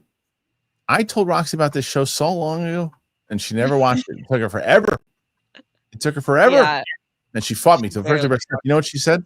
When I told her, she's like, she started watching it, and then she goes, "Like the hallway scene. I couldn't do the hallway scene." You stop it. I said, "Stop being a baby and just watch it." So slow, couldn't do it. Couldn't do it. And then she did, and it's like one of her favorite shows. Did you guys see they released this week Britt Lauer's audition for Severance? No. No. Oh, on Instagram, on the Severance and Apple TV Instagram. What's her name? Britt Lauer. And that's the hot one, right? Helly. A lot of women on the show are hot, so I couldn't. True. I love. Yeah, that's wait, Kristian. She's a dead ringer for your type. Yes, she's like a Julia Roberts. Yes, she's the hot one. Right. She shot her. This was so fascinating to me. She shot it on a bathroom floor, and on the tile, and like gets up. It was wild to watch. It was really cool. Mirjam's putting support for Steph and Roxy. You guys rock. Well, they're only thank you 4 away from tying Mike. Mike Joyce, 1 out of 5. Would Roxy and Steph invite Doreen on to their shows? Yeah, of course. Yeah. Well, I think first we're gonna get each other on our shows. I haven't been on Steph's show yet. Right, on her channel. Yeah. But Dee's also really busy, episode. and she has a show. And yeah. I think she's been doing a lot of stuff with Perry lately. Oh, really? She's like in that whole. She's like back kind of where I met her, which is with the digital host space. Yeah, she does seem like full blown back in digital host. She's been doing with another girl. I don't remember her name. Also, like all the like influencery event things. Like, but mostly in the horror space, I think. Right. Mike also says, I think she'd be happy if you asked. I'm sure. I think that they'll do that. And Mike follows it up again. You two talking about what she's been up to with her, on the show itself, and then following it. Lastly, radio show, album, Patreon would be a good conversation. Sorry, this is the last one. If not, soon, maybe October after she records her album. So it looks Oh, like she's doing an album. She's always wanted to do that. That's good. Yeah, we love Dorina. I haven't had a single person on my show in years, so yeah. But, yeah. I haven't had anyone on except for Harry, so I need to get Roxy on full feature first. Hell yeah. I forget what this is from, but that's one of our reactions. Lewis, how do you do it? Jimmy, 9.5. Oh, this is from Superman. They said you're talking about Jimmy Olsen in the thing, and one of the lines is I get it immediately. Thank you. Wait, Jimmy, the whole thing about how he thought he was auditioning for Superman. That's even better. So good. It's the cutest story ever. I like that he said it out loud because he could have kept it to himself. Totally. It's one of the best deliveries in that whole movie when Tess Malker tells him that Lex was torturing a dog, and he goes, Jesus Christ. It's so good. It's very Jason. Yeah. Lloyd, Nance, Team Striar and Team Steez. There you go, Lloyd. Hey, what's up, Lloyd? I'll tell you right now, guys, we're at 60. Still haven't defeated Kalinowski just yet. Which is fine. Brian O'Neill, walking home from work, I saw a woman in the middle of Dublin doing the Roxy Phoebe run with the Rachel breathing. Fair play to her for being active, though. I'll never forget that, because Roxy always told me she had like a Phoebe run, and I'm like, come on, nobody has a Phoebe run. She's like, no, I promise you, I do. And it still lives on the internet somewhere. But yeah, I know. I had my phone, and I go, let's say I want you to like don't play around. Like I legit want you to run down the hallway. And she's like, no, I swear to God, I'll do my real run.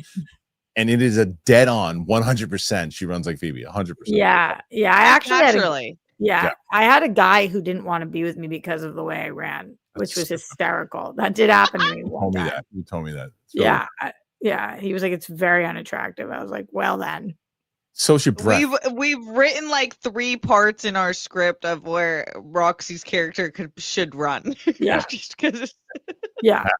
It is mortifying, except for the fact that I don't care. Yeah. Exactly. Corn Emperor, support, like, and subscribe. I love the show. Thank you so much. Woo, go Corn. Chris, hey, more Barnaby stories, please. Yes. Yes. What do you got? Well, today I'm trying to think something else. I mean, some of them I just can't even say. I'm gonna change the story a little bit. And what I will say is he was working for this company at this place where it was a big complex. There's a lot of different rooms, but he was downstairs working it was a big kind of corporate company. And he's telling me the story about when this happened. And he's like, well, I was down there, and there was basically I was on the phone with the supervisor, and I'm on the phone, and I was just saying, I can't believe these people in this complex. They do this, they smell bad, they do blah, blah, blah. And he's talking about all this other stuff. And he's like, they're horrible the way they dress. Blah. And he's going after, like, Barnaby's just going nuts on him, right? So he's like, all right, forget it. And he's like the maintenance, like he's a guy there that's supposed to be helping him. So this guy comes down from the complex. He goes, what the hell, dude? And he's like, what?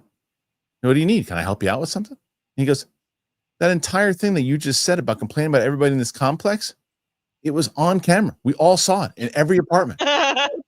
And he's like, no, it wasn't. That wasn't me. He's like, what do you mean? It was, like, the footage is literally you sitting in the same spot you're in right now. And he's like, it had to be someone else. And he's like, it was you. It was you. We saw you. And this whole thing. And he's telling me this story, and I'm dying laughing. Like I go, how long? I go, was it about 15, 20 years ago? He's like, no, it was a month and a half ago. And I lost it. Gaslight everyone. That was me. Yeah. And then he got fired. But that's one of thousands. Bruce Leroy was like a black ass Batman, if you will. Yeah. Well, I don't know if I think he's more, because he's so like kind, he's not, Batman is just kind of a hard ass. Bruce Lee's kind, and Bruce Leroy is kind. I wouldn't say that he's Batman. He could fight like Batman. And then he said, oh, well, there you go. There's a Boondocks reference. Well, okay. Well, then never mind. That's why I didn't pick up on it. Brandon brings up, he brings that up to me every show until I watch it, because I've never seen it. I know. Oh, you got it. That's what everybody says. Blake Gilbert. Blake Gilbert here. I just watched a trailer for The Last Dragon. I've never seen it as well, but I will 100% watch this. You got to. And Steph's going to be watching it with me. You guys have officially, right now, beaten Mike at 66. Nice. Great job, Mike. A for effort. Right. But now you got, like you said, you got to beat Winston and Coy. And in the same way that you got to put it out of reach. You got to put it out of reach. Let's go lock in. Like, I don't think we've had anybody who's under 100 win a week in a long time. Cool as a dry pickle. First of all, hi, Steph. Ends rocks. Love to see you guys together. Kristian, I'm sure with help from your producers, all this recording gets easier. Does that make it harder to plan your production duties? Are you talking about as far as the entire channel? You're talking about specifically for the show? Because with but for all the recording, well, the difference with producers is PLD is a producer on the show when he sets up a lot of the Patreon stuff and the membership stuff. He doesn't do a lot of the day-to-day with the actual channel itself. I mean, well, he puts up all the stuff for the membership and all this stuff.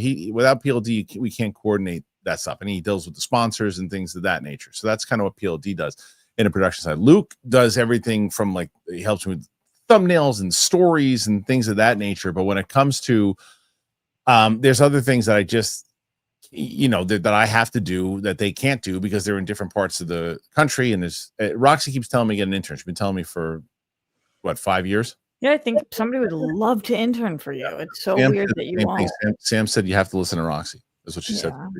How many years until your daughter's 15 where you can get some labor out of her? Who knows? I know when she's gonna be 15, but she's gonna be 15 a year and a half. But whether or not she wants to help or not, who knows? You're gonna have almost a permitted driver under your roof soon. What the hell? Don't even say it. Although I think luckily enough in New York the driving age is still 17. I think. That makes sense there. I guess. Fun fact: Vigo declined Aragorn, but it was his son who convinced him since he was a huge fan of the books. His son also cameoed in a scene with him before the Battle of Helm's Deep. That's awesome. That's awesome. Was that the kid that's got the long hair? I literally watched the scene yesterday. The one when he calls him over and tells him he's got a great sword. He's like, "This is a good sword," and tells him that makes sense. That makes sense. Who's his son and what his age and how's he look? And is he married? You should check. Probably right around our age. No. Yeah, probably. I mean, maybe because he was probably like 12 or 13 when that movie came out, and that was 20 years ago, so he's probably like 32, 33 now. So are you looking at pictures, Rox? Oh, is it ridiculous? No, he just doesn't look like Viggo Mortensen. Okay, fair enough. Well, I will also say that he wasn't even Aragorn was a Stuart Townsend. Is that who the original? I think they shot it with Stuart Townsend first, and they ultimately Eric Stoltz situation in Back to the Future where he shot it and then they replaced him and then they brought in Viggo. Oh my gosh! Yeah, it was somebody else. RQMDSMD support for Roxy and Steph. Go Whirl Girls. Oh, wow. Yeah, I wonder if that is the same kid. Wow, he's got the same hair. All right, let's see.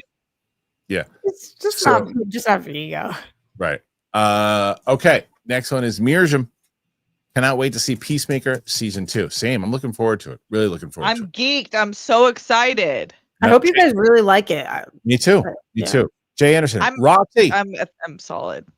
Viggo does a ton of Western indies. He recently wrote, directed, produced, music directed, and starred in a film called The Dead Don't Hurt. Music directed, really? Yeah. Huh. I actually really love Westerns, so I should get on my Western. Me too. Have you ever seen Tombstone, Steph? Ever seen what? Tombstone? No. All right.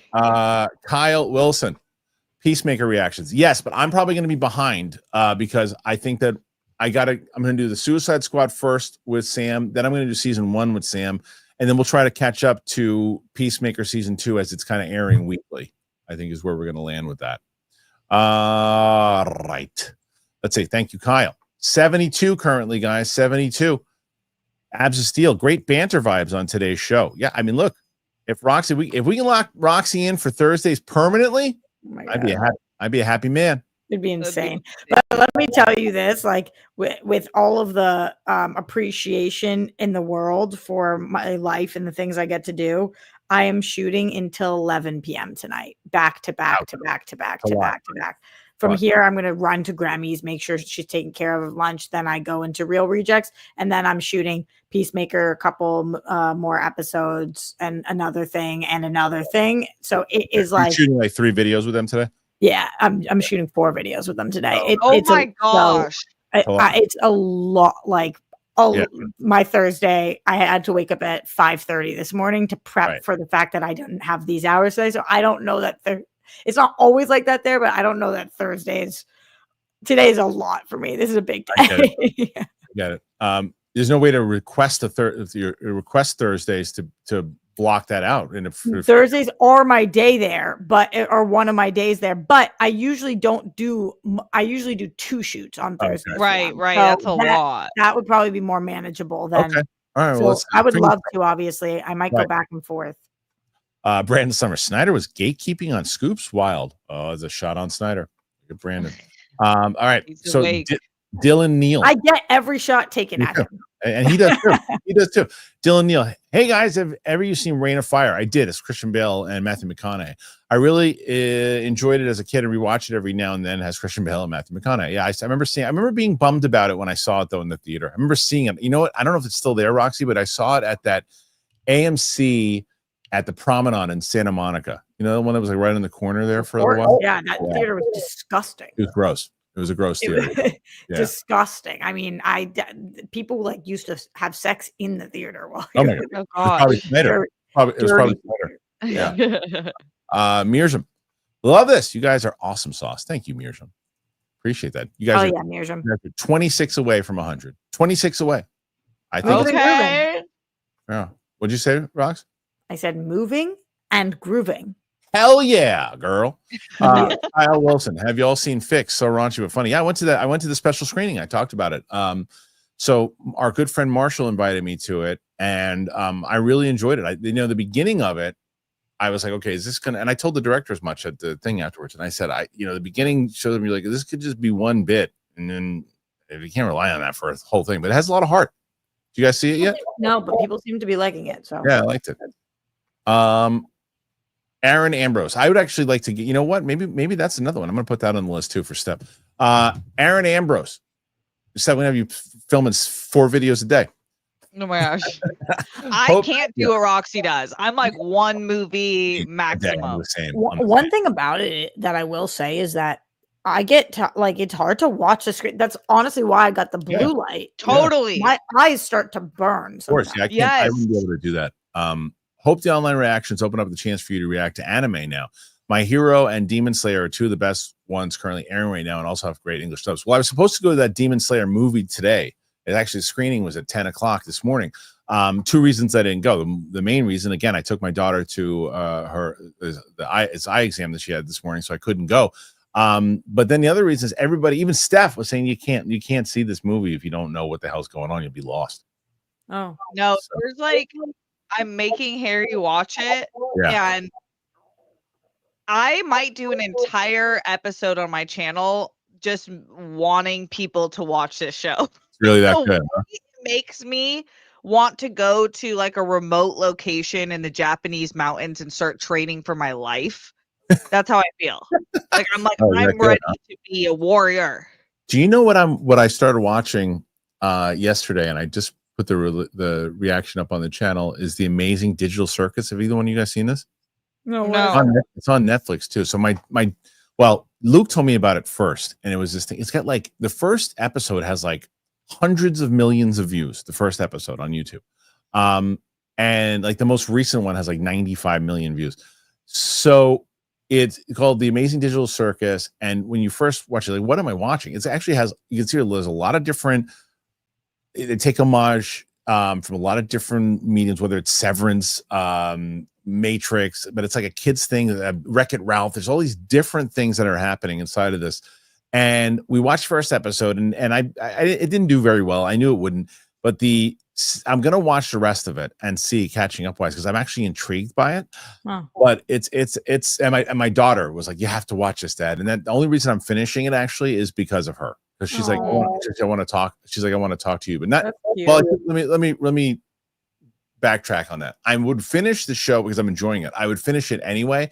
But the reason I'm going to finish doing reactions to it is because she wants to see the videos. So, Legend MM600, love Steph, love Roxy, rad show, guys. Seahawks, stop that. Thank you. Yes, but I appreciate the love for Steph and Roxy. Hell yeah. Seahawks aren't my least favorite team, but No, me either.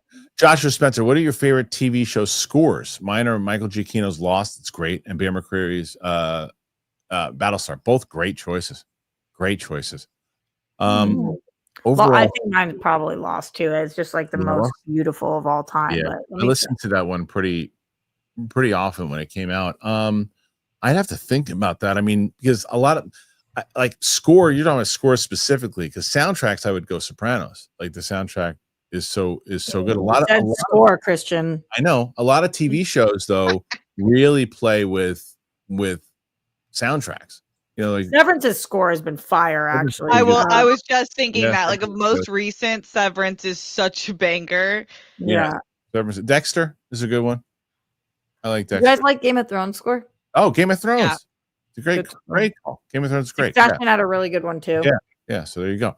I've been rewatching Castle. This is from GoPal. It's super engaging, even though I remember bits that are coming. I don't think I've ever watched that show. I was looking down for a second and I heard you say I've been rewatching Castle, and I was like, what? I've never seen it. Tim, Rox, can I watch Peacemaker season 2 without watching season 1? No. Yeah. I think no. Yeah, no. GoPal. I hate when they release shows at 9 p.m. ET. Is that tonight for Peacemaker? Yeah. Okay. Why do you hate that? It's 9 o'clock for him. He's probably working. Mm. You know, he's probably got. I'm telling you, last night I went to bed at 10 o'clock last night because I knew I had to wake up this morning at 6 o'clock to get my kid out for this freaking appointment today. So I was like, it's a little bit early. I wasn't watching anything. My wife was being a pain in the rear end last night when I was I don't know what the hell. I was sitting down about to watch something. And she's like, how come Vivi's not in the shower? I'm like, what'd you ask her? You're asking me for? She's 13 years old. I said, hey. It's so hard to have such a loving, attentive, hot wife. It is so hard, difficult. Support from you two. All right, go, pal. Yeah, you picked the wrong show to be like, my wife is being a pain in the ass, Steph. What the hell happened? Where'd Roxy go?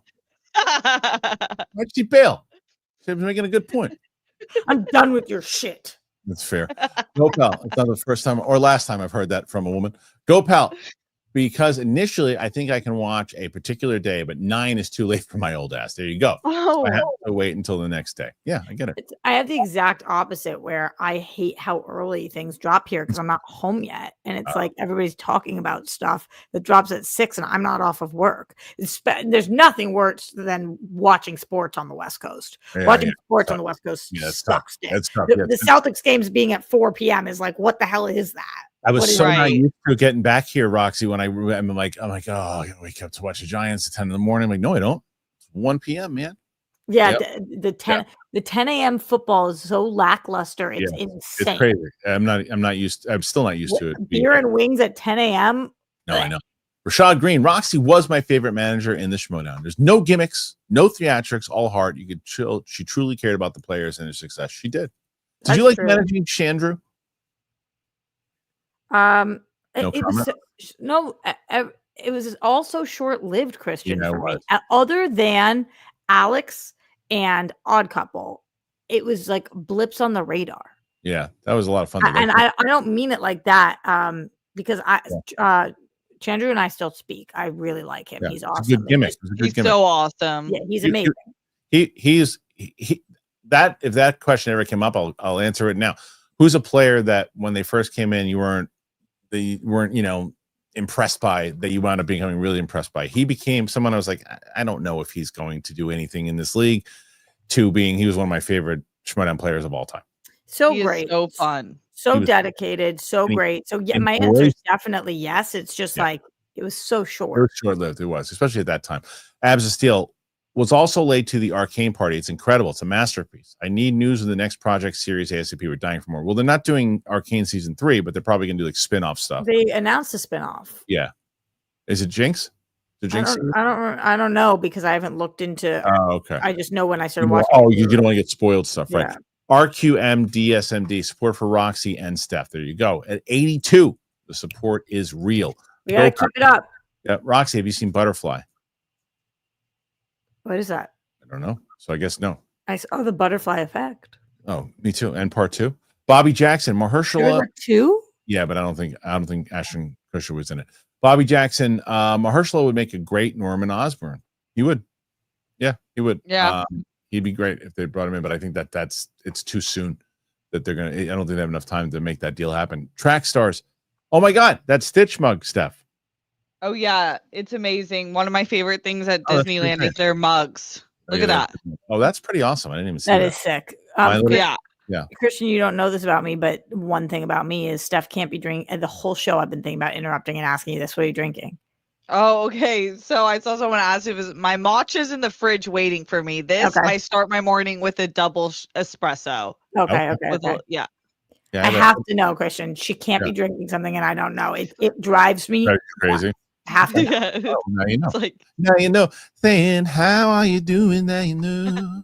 Mad, Sinister, Macau. Erase any movie franchise. What and why? Well, you got to give me some options. Love the 12 p.m. shows. I can send supers at lunchtime instead of risking my job while sending them on the toilet. I'm gonna get rid of a franchise and people are gonna lose their minds. And it has nothing to do with liking it or disliking it. It's because I've never seen it and I don't want to hear about it ever again. And that's Doctor Who. Oh my God. I'll probably love it. That was a crazy answer. I'll probably love it because it's time travel and everything too. I'm just sick, and I'm sick to death of hearing about why they hate the new Doctor. I love this one. Why are you sick of that? I don't want to hear about it anymore because I don't know what they're talking about. I'm tired of it. So get it out of my life, even though I probably like it. the Passion of the Christ, because it's coming back, so that's going to be a franchise. I feel as if the why is self-explanatory, but I could go into it if you would prefer. No, it's okay. Steph? Oh my gosh, that's such a good answer. I don't know. I guess I would have to pay. Oh, sorry guys, Terrifier. Terrifier. I knew you were going to say that. Yeah. I knew Go to hell. You don't need it ever again in your life. Chris Grenier, I live 10 minutes away from Little League and catch multiple games a year. It's my Disneyland. That's cool. Speaking of Disneyland, Rox, what'd you go there for? Just with friends? Okay, so this is why I knew I couldn't do 9 a.m. that day. Yeah, I was going the day before. My friend got a hotel there.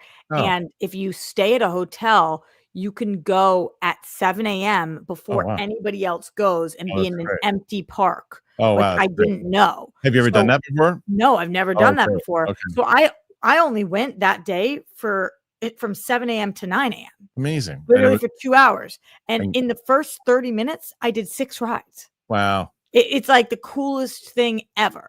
And you're watching other people, they can't get in. Like you feel like an elite king. Right. How much is a hotel room? Can I ask? Well, I don't know because I didn't pay for it because my girlfriend works for Disney. And so she got they're doing construction on the hotel. So they told all of the people, like, we're not trying to sell like, if you want to come, it's going to be super cheap.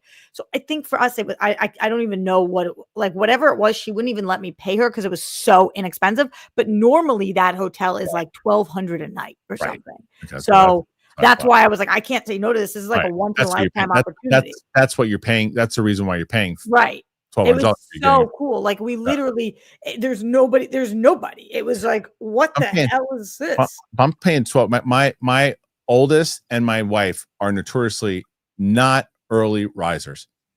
I'm dumping water on their faces. That's exactly what she was like. Do you want to wake up in the morning? I know that we've been at because the night before we went out drinking, and I was like, I would get up at 3 a.m. I don't care. Like this is everything. I'm dumping water on faces. I'm using bullhorns. I'm paying $1,200 for a hotel room for the night. You're getting your asses out at 7 a.m. I'll tell you that. Yeah, and the hotel is gorgeous. We it was such a cool. The day before we laid out, we got a cabana. I'll tell you this. I know the cabana was $500 for the day. That was amazing. I was like, oh my God, for the whole day. And they play Disney movies. You can select any Disney movie you want to play in the cabana. It was like I was sitting there like, how is this my life? This is the most fun thing. Awesome. Yeah.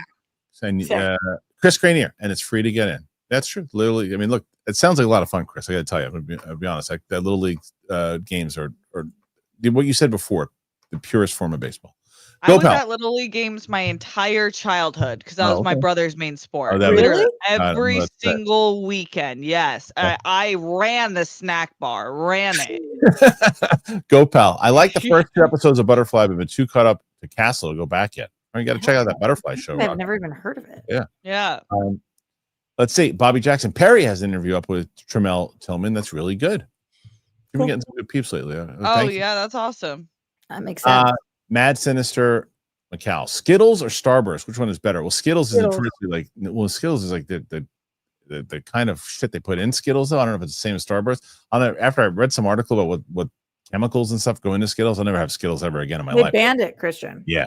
I'll never have it ever again. Starburst, probably I'll take. You ever had Skittles in Europe? They taste the same and they don't have the stuff in it, apparently. Right. Well, it's the same thing. Like, so Sarah was just on Rogan last week, and the first like 15 minutes they're talking about this pizza place that I introduced him to. That's right now he goes there so often now they gave him his own slice.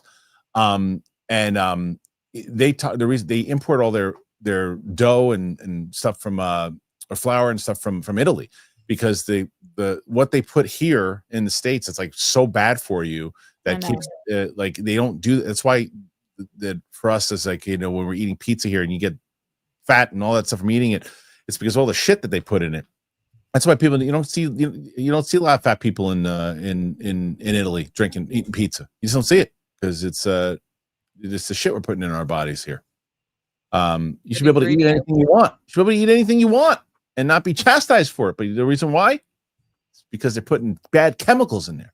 One of the things about the Biggest Loser doc that they shared was that the obesity percentage in this country in 2004 was like 25% or something like that. And now this year it's up to like 45% or something crazy. I mean, just in like a 20-year period, it either went up 10 or 20%, like an insane number. It was scary. Insane. Oh.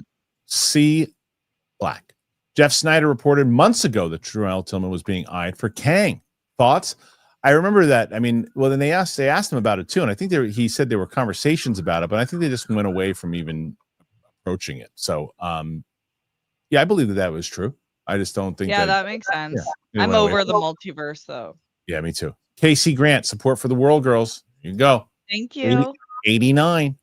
Cool as a dry pickle. Hey, I just found my left ear plug. Hell yeah, I lost it last week. Things are looking up. See, Good feeling. Right. Side note: YouTube. That's awesome.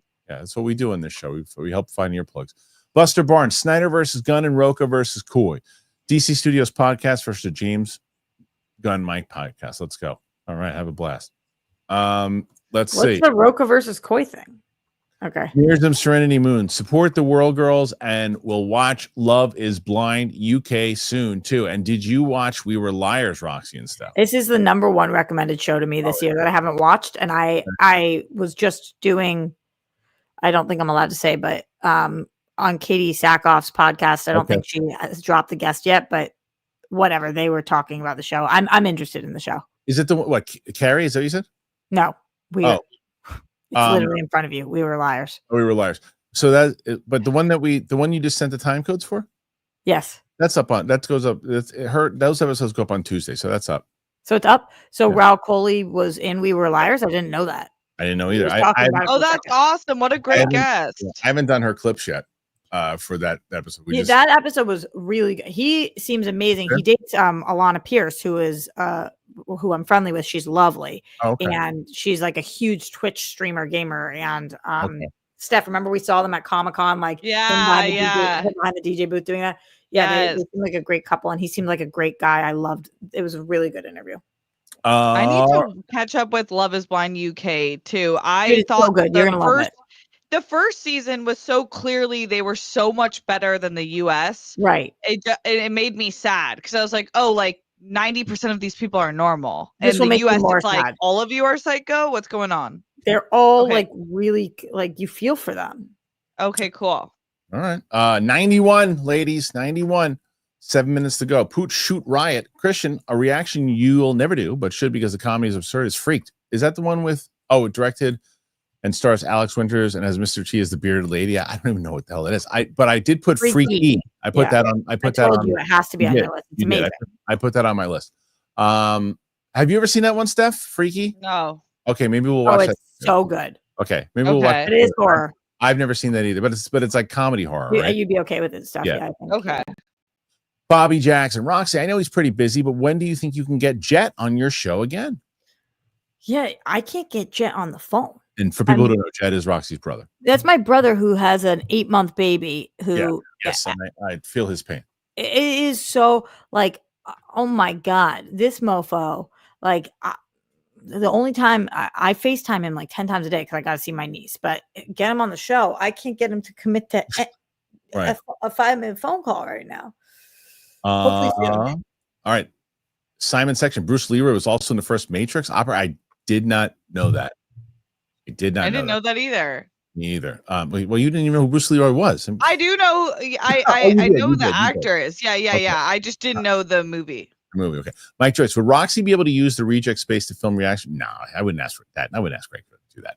I know Tara used her space to film reactions for her channel. So 2 things on this. Yeah. Greg is the producer of Tara's channel. So that's why she films there. Cool. I couldn't even film my show there because, and second is that from 9 a.m. until 1 a.m, there is not one of their 3 studios that is not in use right now. It is crazy. Like Greg sent a text message yesterday that was like, there's not 2 minutes between things in any of the studios today. Everybody haul ass. And it was like, since he got the new building, it has been using it. Good for him. Yeah, that's why I got it. He got it because we needed more space. Yeah. So that'll be and also to be clear, we have no idea if Roxy's gonna be able to do it yet. So, not sure yet. Yeah. So right now, people who are definitely going to be doing it for right now is Steph, myself for the LA crew, Winston, Chris Carr. Those are the definites right now.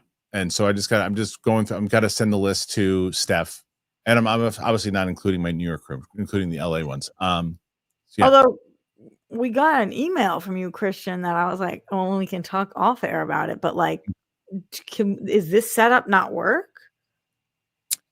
Well, I mean, not when it comes to the reactions, like just little tweaks. That email is not little tweaks. That was thousands of dollars of things. No. I said it. That list was just to say if there's anything in there that you need, there are things in there. It's not like, hey, get all of this. It's like it's one of these things. Like if there's little things like if there's lights or anything there too that you feel that you need.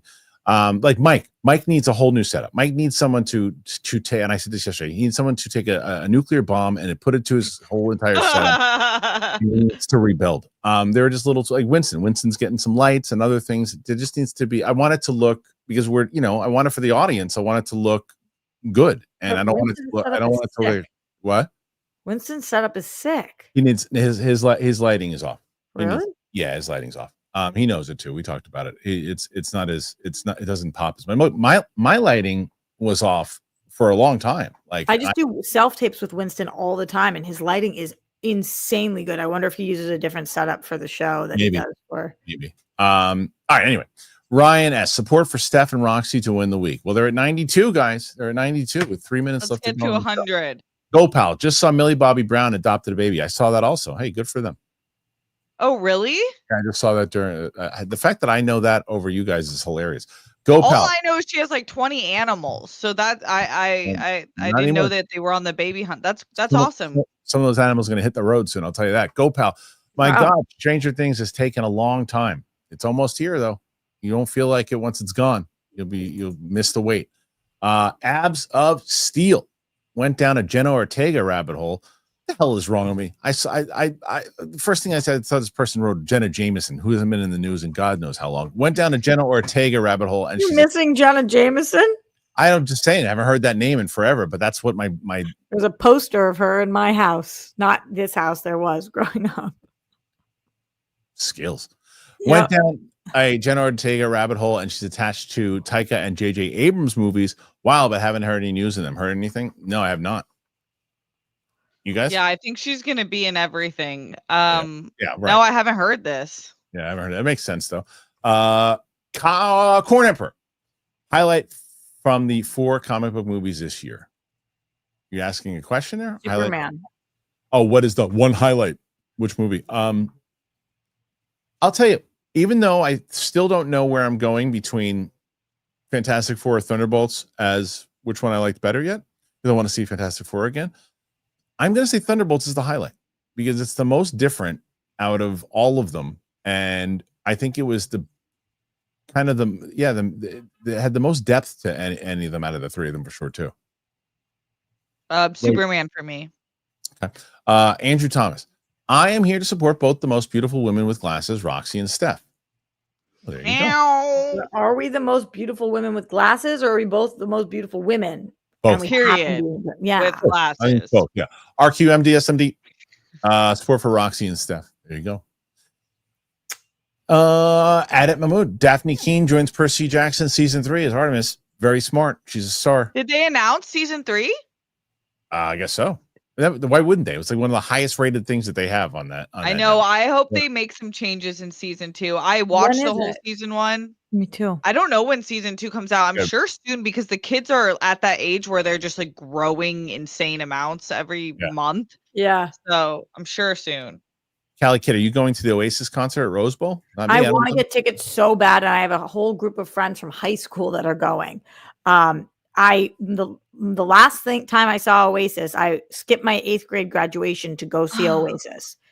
I love and that's Oasis. Worth it. I want to go, but I don't know. I don't have. They all had got tickets together, and I don't have any friends here obsessed with Oasis. Other than probably Dorina. You think she's going? Maybe. She probably already doesn't seem like an Oasis fan to me. That's crazy. Yeah. Wait, maybe I'm mixing it up with a different band. Dylan Neal, Fallout season 2 trailer thoughts. Didn't see the trailer yet because I want to watch season 1. Haven't seen the trailer yet, but I'm so seated for season 2. It's crazy. All right. The Sink Lord. Sup, gang? Steph. Ruby cosplay for Halloween? Who's Ruby? Ruby. That's the anime character that's not spelled like that, right? It's like RY/BY. Yeah, I think I'm set on Jinx. Like Etsy has me. Etsy has like all of the costume in perfect condition. Yeah, 100 with big blue hair. But what do you think? Do you think I should do blue contacts or the pink contacts? Blue. Oh, okay. Before she gets the shimmer. Okay. Yeah. Simon Section. I guess Roxy and Steph are too young, but Kristian, you remember the GOAT TV show beginning theme, Red Fox, Stanford and the Sun? I'd have to. I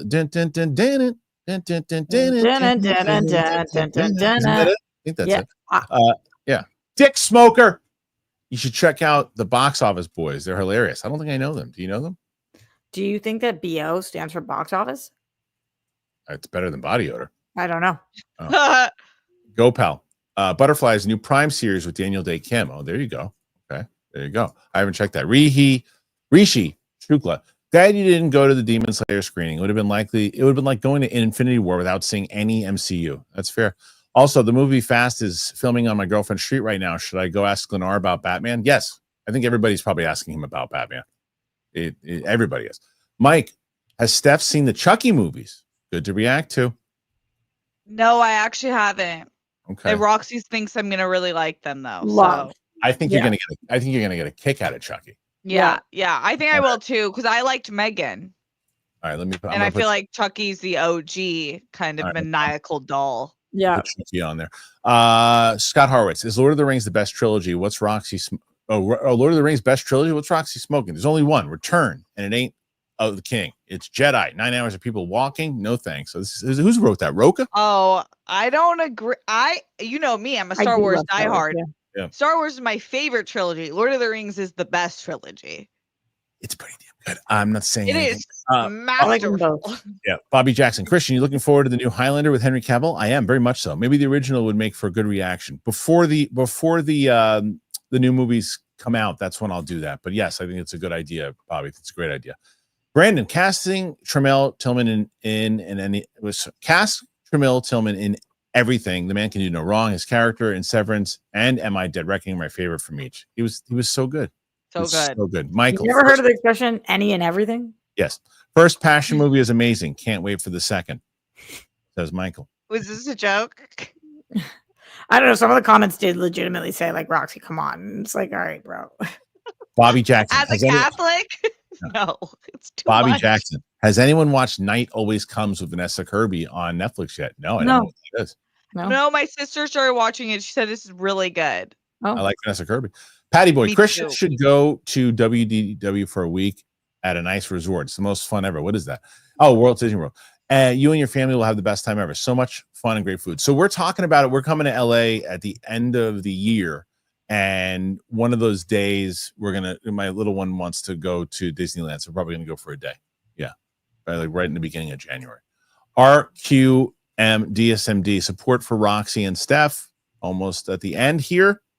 97. Looks like we're going to be at close to the end. Support from GoPal as we're coming about to close it out.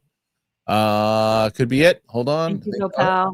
We got 2 more. Corn Emperor. Hopefully, fuck the world. Love you all. Thank you. Corn For Emperor. the win. I know.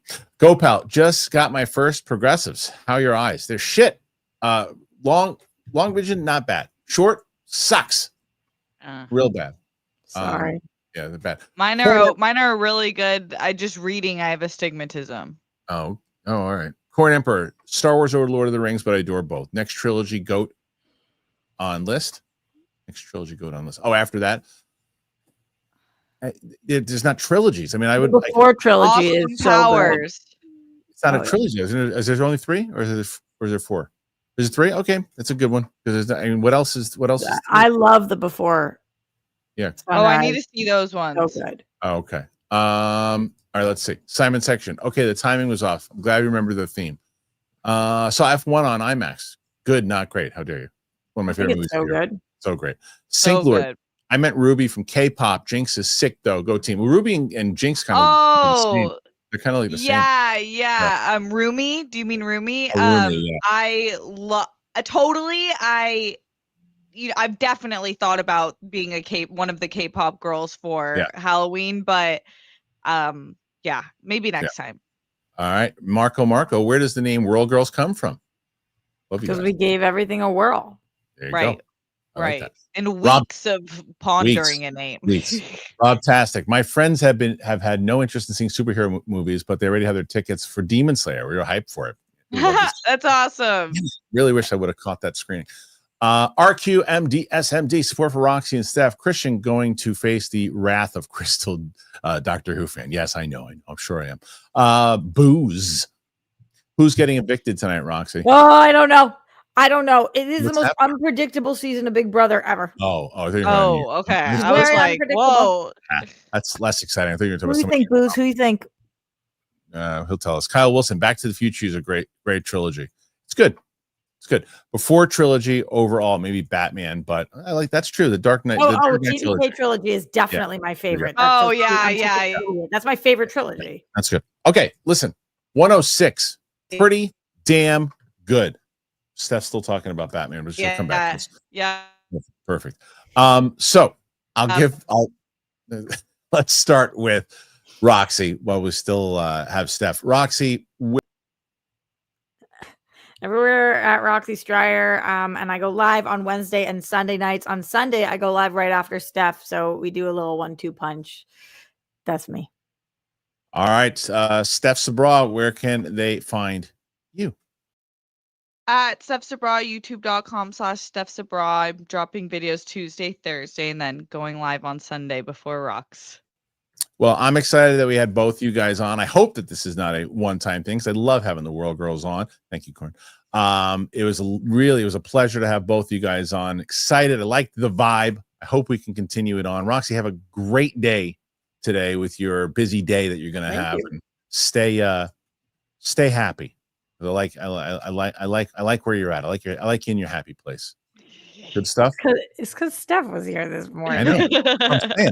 I got to get you back on. All right, Steph, I'm going to send you this list that I have. I'd like to get started soon. So you tell me your schedule and we're going to start getting Steph. Maybe The Last Dragon. Maybe we should start with The Last Dragon. Who knows? Right. We'll see. All right.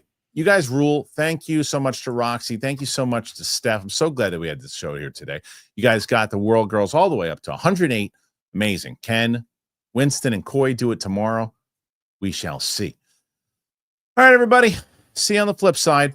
mustard. Hell yeah.